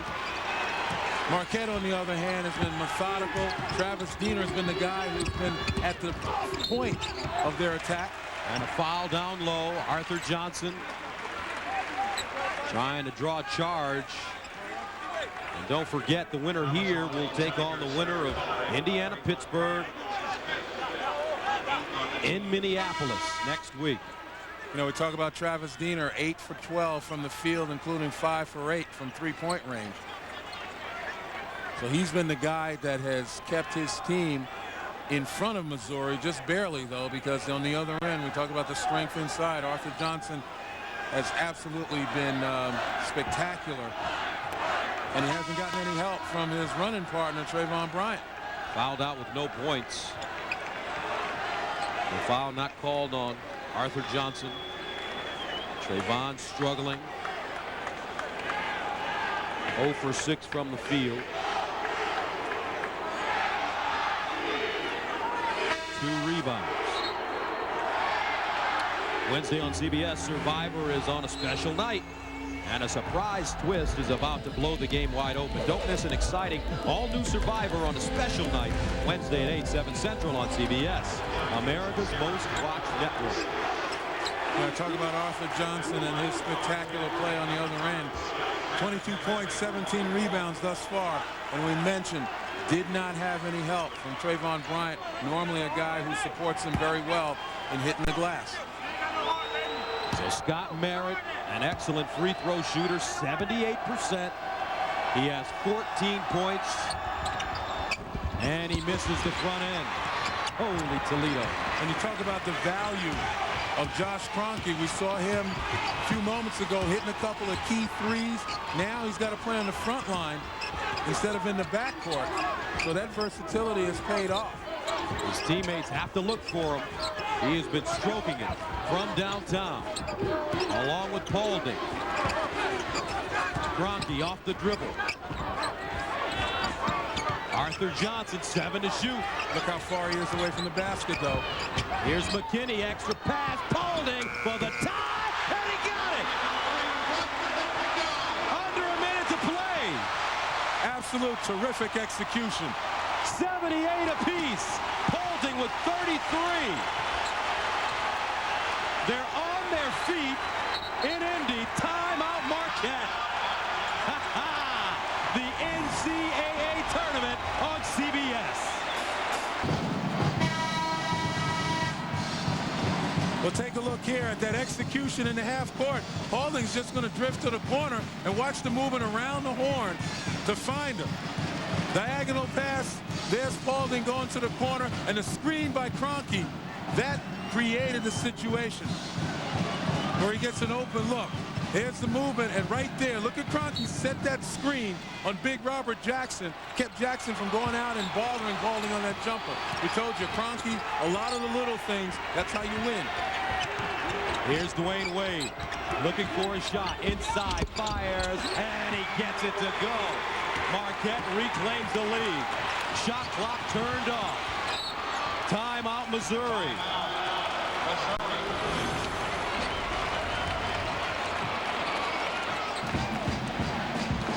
And just a tremendous contest. Marquette up by 2. And again, it's all about Dwayne Wade, leading scorer in CUSA, Conference USA. And he just makes this happen all by his lonesome. That's what makes you the Conference Player of the Year, having that capability. Wade had only 2 points the previous 13 minutes. Let's reset it for you. Each team with 2 timeouts remaining. Both teams over the limit. Shot clock turned off. Here comes McKinney. They'll look for Paulding. Now they're looking for Big Arthur. And now he creates. And a whistle, a foul on the floor inside. And it's against Marquette. And if Arthur Johnson has to shoot, there are going to be some nervous Tiger fans in attendance. He's a 55% free throw shooter, 4 of 6 at the line today. Well, again, Paulding posting up. He was the decoy. It got Johnson down on the block, and there's the reach-in by Wade. Actually, pretty good decision right there, because Johnson was moving with a full head of steam. Who knows if he would have taken Merritt in the basket as long as he took the ball in the basket. So what's the strategy for Missouri? Johnson, if he makes it, obviously the game is tied, but if he misses? If he misses, you got to go for the steal on any outlet pass, and then you got to foul. So they may even foul the rebounder off the miss.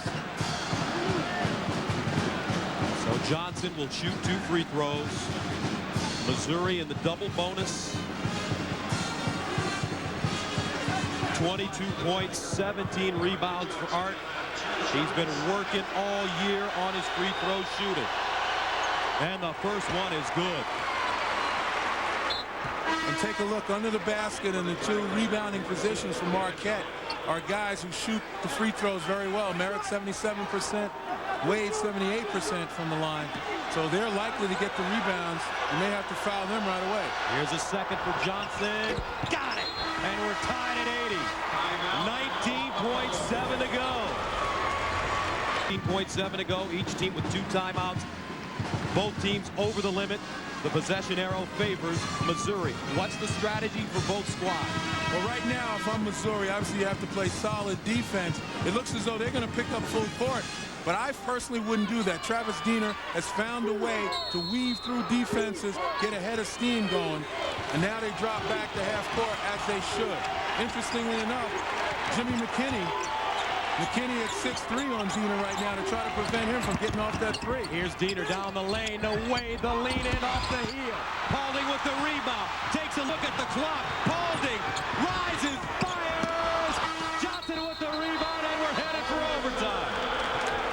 We are headed for overtime in Indy. Terrific defense by Missouri, but I said that Travis Diener would get into that paint with a head of steam. On the circle, there's Wade with a good look. And then on the push, Paulding had it lined up. He just short-armed it. And that's why we're in OT, baby. We're tied at the end of regulation, 80 apiece. Coming up, overtime.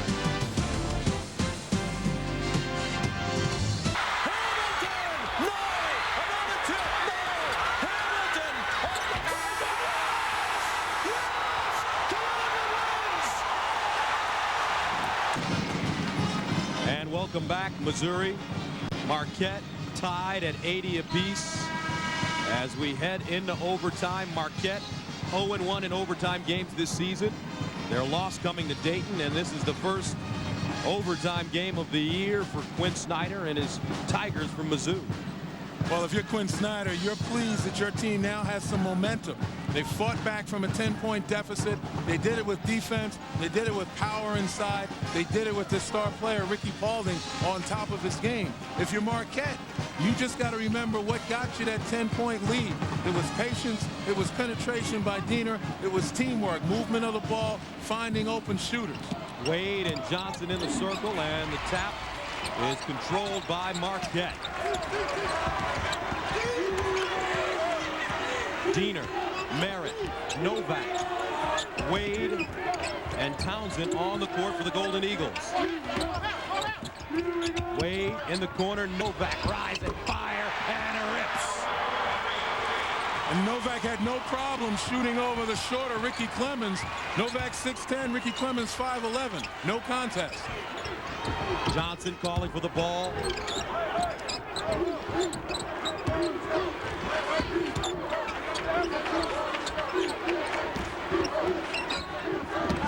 Clemens, cross court, McKinney pulls up. He gets one to go. Boy, both teams really playing it as well as they can, particularly from the patience standpoint. Back after this. Yes, News. Correspondent Mark Strassman is with the 101st Airborne in northern Kuwait, where there's been an attack. Dan, about a half hour ago, we were sleeping, and suddenly we heard 2 loud explosions. As it happened, it was in the tent that was just about the one behind mine. There are at least, I've been told, 6 people hurt. I've seen 3 people go by in stretchers, bleeding from the legs and from the arms. This camp is in a full defensive posture. There are soldiers everywhere with guns pointed in all directions. The first report was that it might have been some kind of a terrorist attack. They're not sure what kind of an explosion it was. Was it a grenade? Was it a mortar? Nobody's clear. But clearly something has gone wrong here. And again, I was told by the intelligence officer here at brigade headquarters, at least 6 people have been hurt and probably more. Dan? Mark Strassman with a live report with the U.S. 101st Airborne in northern Kuwait. At least 6 soldiers have been hurt. Cause unknown. Early reports said it might have been a terrorist attack. That's not been confirmed. Mark said other possibilities, possible mortar attack, some kind of so-called sapper attack. The cause unknown, but 6 to 8 soldiers have been wounded. We'll have more as time goes along. Dan Rather in New York.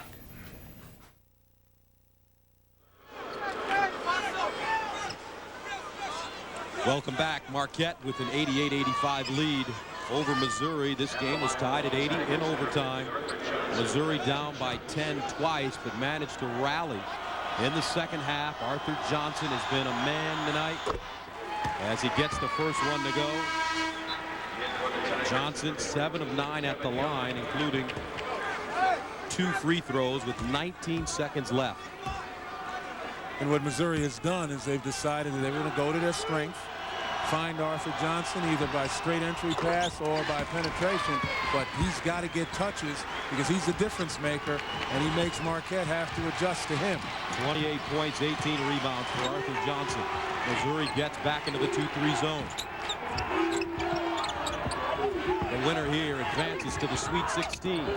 Wade across the lane, down at Dwayne Wade with 20. And Wade was able to get into the heart of that defense because Steve Novak had been successful with a couple of threes, and that stretched the defense. Clemens to the basket, reverse layup, no. Tapped up and in by the freshman Kevin Young. 90-89. And once again, it's the inside play of Missouri. That's where their advantage is. Diener's been quiet offensively. Novak turns and drills another one. 3 threes. And did you see the look on Kevin Young's face at 7 feet? Even he couldn't bother Novak. And he was resigned with a look of frustration. Novak 4 for 4 from the three-point line in the game. 3 for 3 in overtime. All knocked out of bounds. Steve Novak, only a freshman. And again, the movement of the ball, look at the 7-footer right in his face. 1:45 to go. 93-89 Marquette. They just got to throw it under the basket, Up, Forrest shot.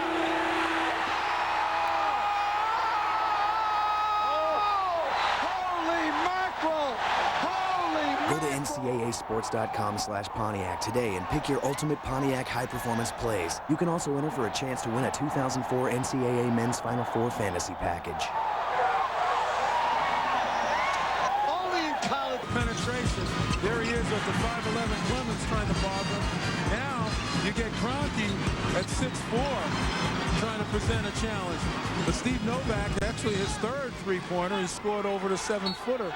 Kevin Young, so it doesn't seem like anybody on the floor can stop him. Marquette 5 for 5 from the field in overtime. Paulding, top of the key, Clemens.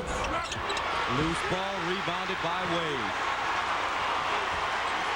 Clemens continues to take his shots despite being 2 of 14, 1 of 9 from the three-point line. But when you get open looks like that, it doesn't matter if you haven't hit one all day. You have to take them. You're absolutely right. 1:17 to go in the first overtime.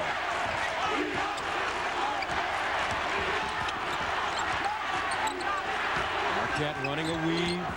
Diener inside. Merritt off the glass and in. And that's what I mean by Travis Diener. He's going to find people. He's going to find a way through your defense. Paulding for 3. Short. Diener with the rebound. Marquette. Their level of play rising in overtime. 6 for 6 from the field. That's how Missouri went to the 3 too soon. You know, there was still enough time, a little less than a minute, to go for the quick 2, go into Johnson. Paulding wound up taking a shot 6 feet beyond the three-point arc.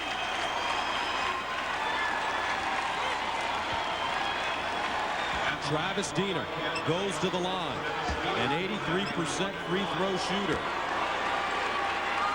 He's 1 for 1 today.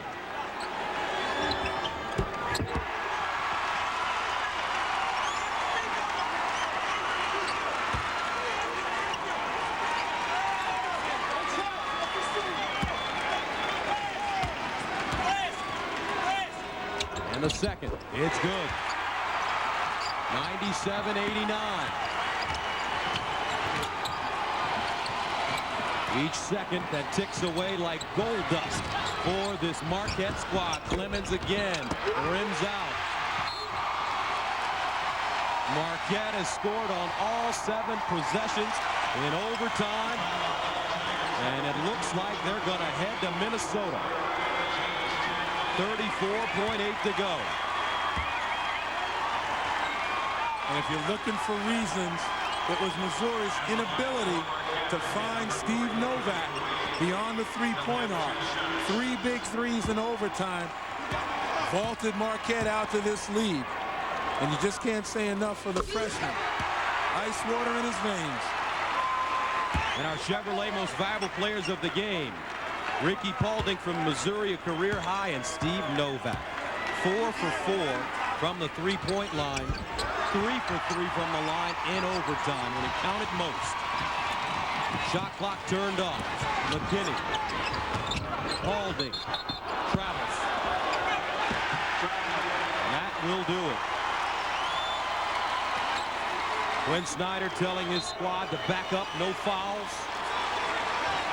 Talk about being perfect in overtime. Marquette 3 for 3 within the arc, 3 for 3 beyond the three-point arc, and 4 for 4 from the free throw line. You can't play overtime any better than that.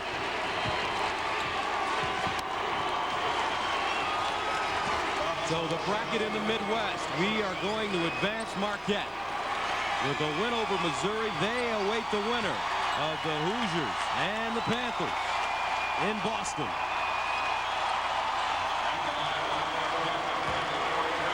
All smiles on the bench for the Golden Eagles. Diener continues to hit free throws.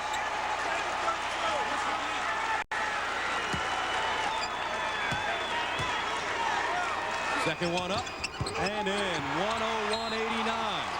Marquette with 21 points in overtime.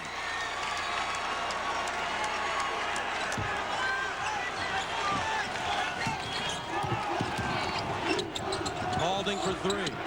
Got it. But not enough for this Missouri squad as they back off. Merritt pulls it out. Novak, the hero in overtime. 5 seconds to go. The Golden Eagles will head for Minneapolis. They defeat Missouri 101-92 and advance to the Sweet 16. For Len Elmore, this is Gus Johnson. Now let's go to Greg Gumbel, standing by in New York. All right, Gus, thank you. Terrific hoops action continues. Marquette in overtime advances to their first Sweet 16 since 1994. Here are the games coming up next here on CBS. In Oklahoma City, top seed Oklahoma will meet California. 5th seed Wisconsin against Tulsa in Spokane. Arizona against Gonzaga in Salt Lake City. Those games come your way after this word from your local station. CBS Sports coverage of the men's NCAA championship. The road to the Final Four brings you to Spokane, Washington, second-round action.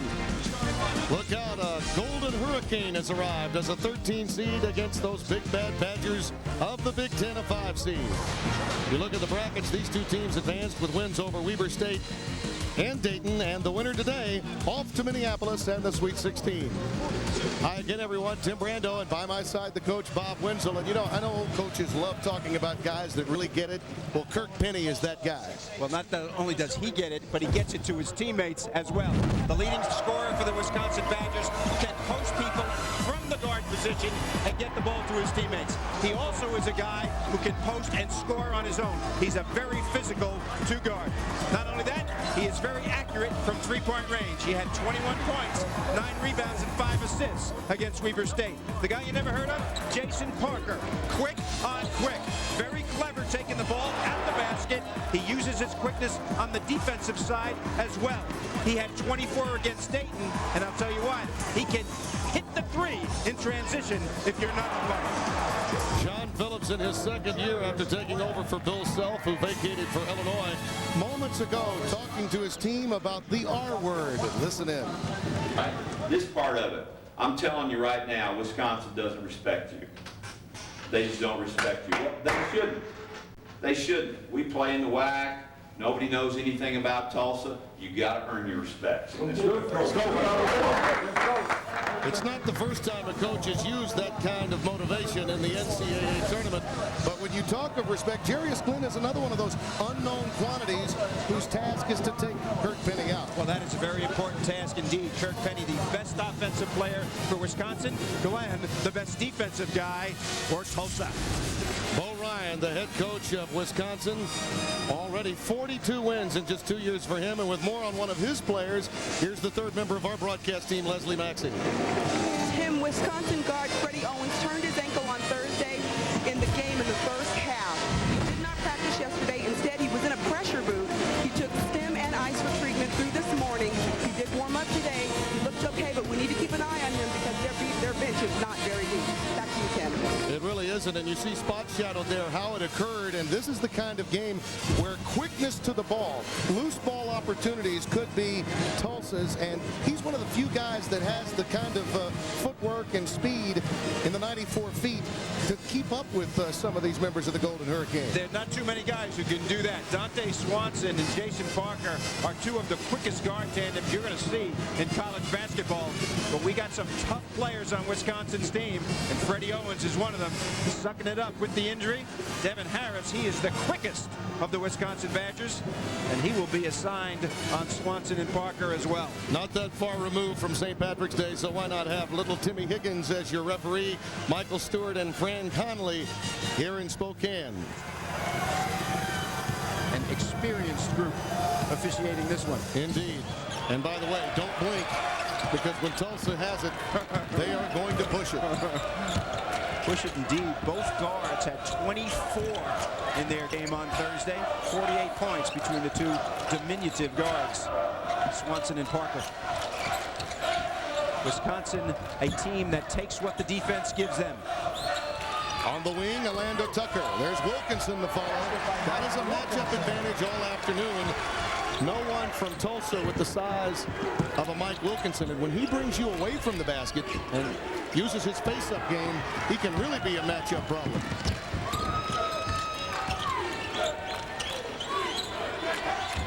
The formula for success for Wisconsin the last 2 years, Big Ten champions both years, is patience on offense. Take the shot that the defense gives. Probe. Kevin Johnson. Run down by Charlie Davis as Kirk Penny picks himself back up. Well, Davis gave him a shot in the side of the head. He went down. Talking to Kirk Penny between games. He's played in the Olympics. He's played for the World Championships for New Zealand. And he says his college experience is priceless. Glenn, a leaner.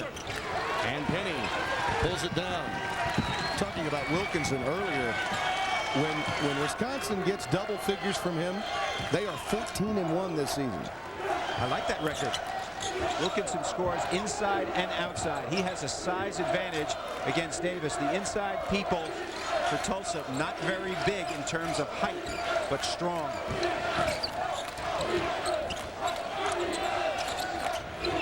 Ball fake. Educated offensive player.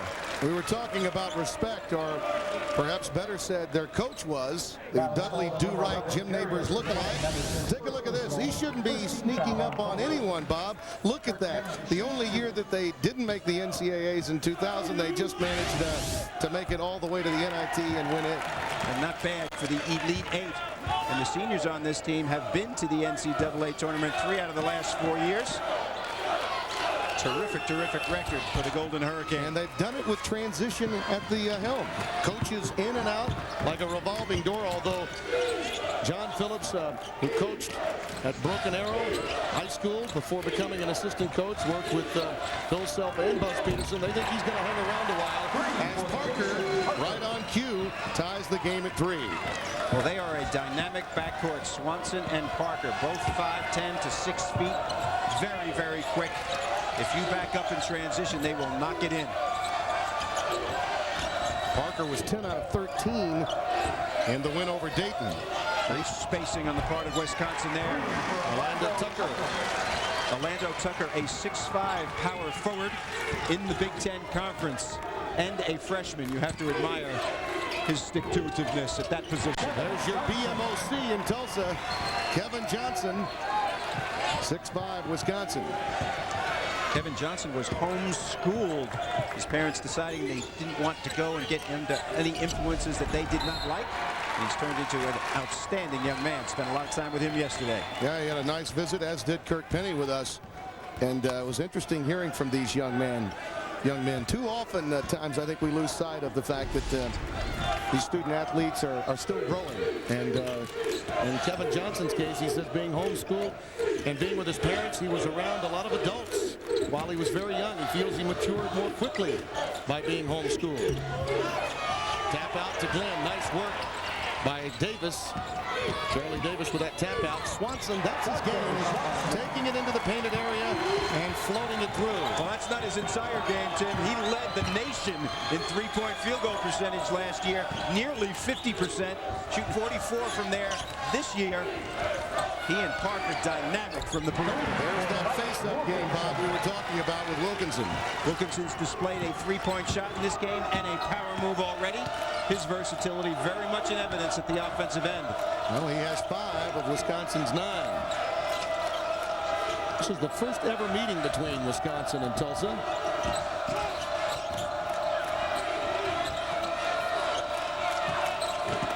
Wisconsin, one of those teams that do not gamble much defensively. Davis on the offensive boards in traffic. Johnson, I believe, coming over the back. His first. Timeout.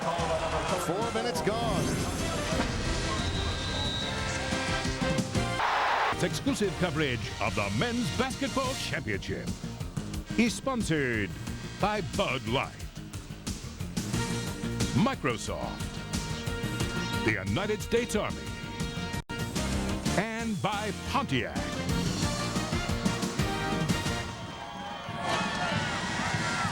Spokane, Washington. The Inland Empire hosts to the NCAA first and second rounds. Tim Brando, Bob Wenzel, Leslie Maxey, happy to have you with us. This beautiful facility, only 7 years old, seats just over 12,000, and it's been sold out.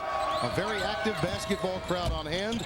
Wilkinson misses, and Charlie Davis clears it for Tulsa. Parker off the bounce, and again, there's that quickness. And you talk about the circumstances surrounding Freddie Owens.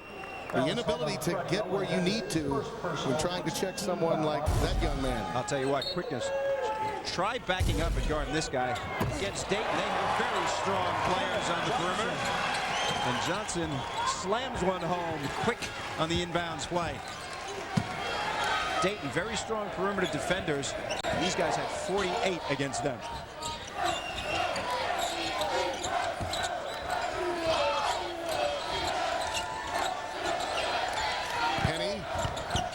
Negotiates past Glenn. His ability to post up as a guard is just tremendous, as you pointed out as we came on the air, and that's an example of it. Excellent example. They put him in. They throw different people into the post. They run the same continuity offense, and if they can find a weakness for a guy in the post, they go there.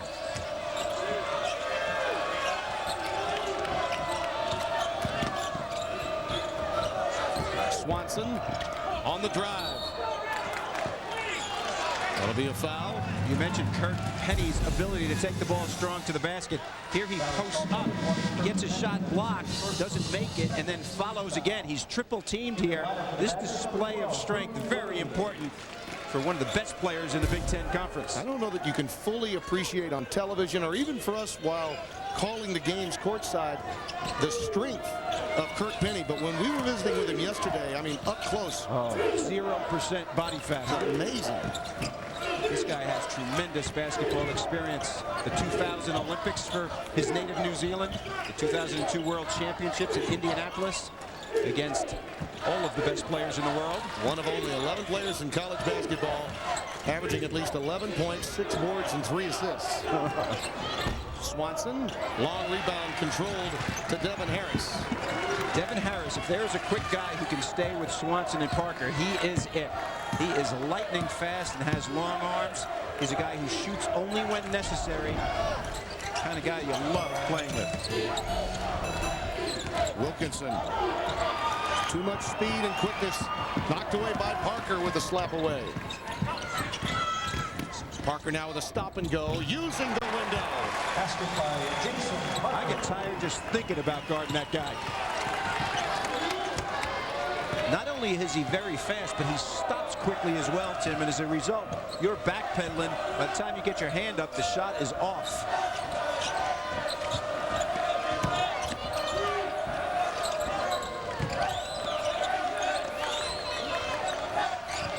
Notice Wisconsin, different players square up. 4 guys on the perimeter right now. And the shot clock winding down. That's the guy that needs it. And Kirk Penny anticipating a move that wasn't coming from Bouet.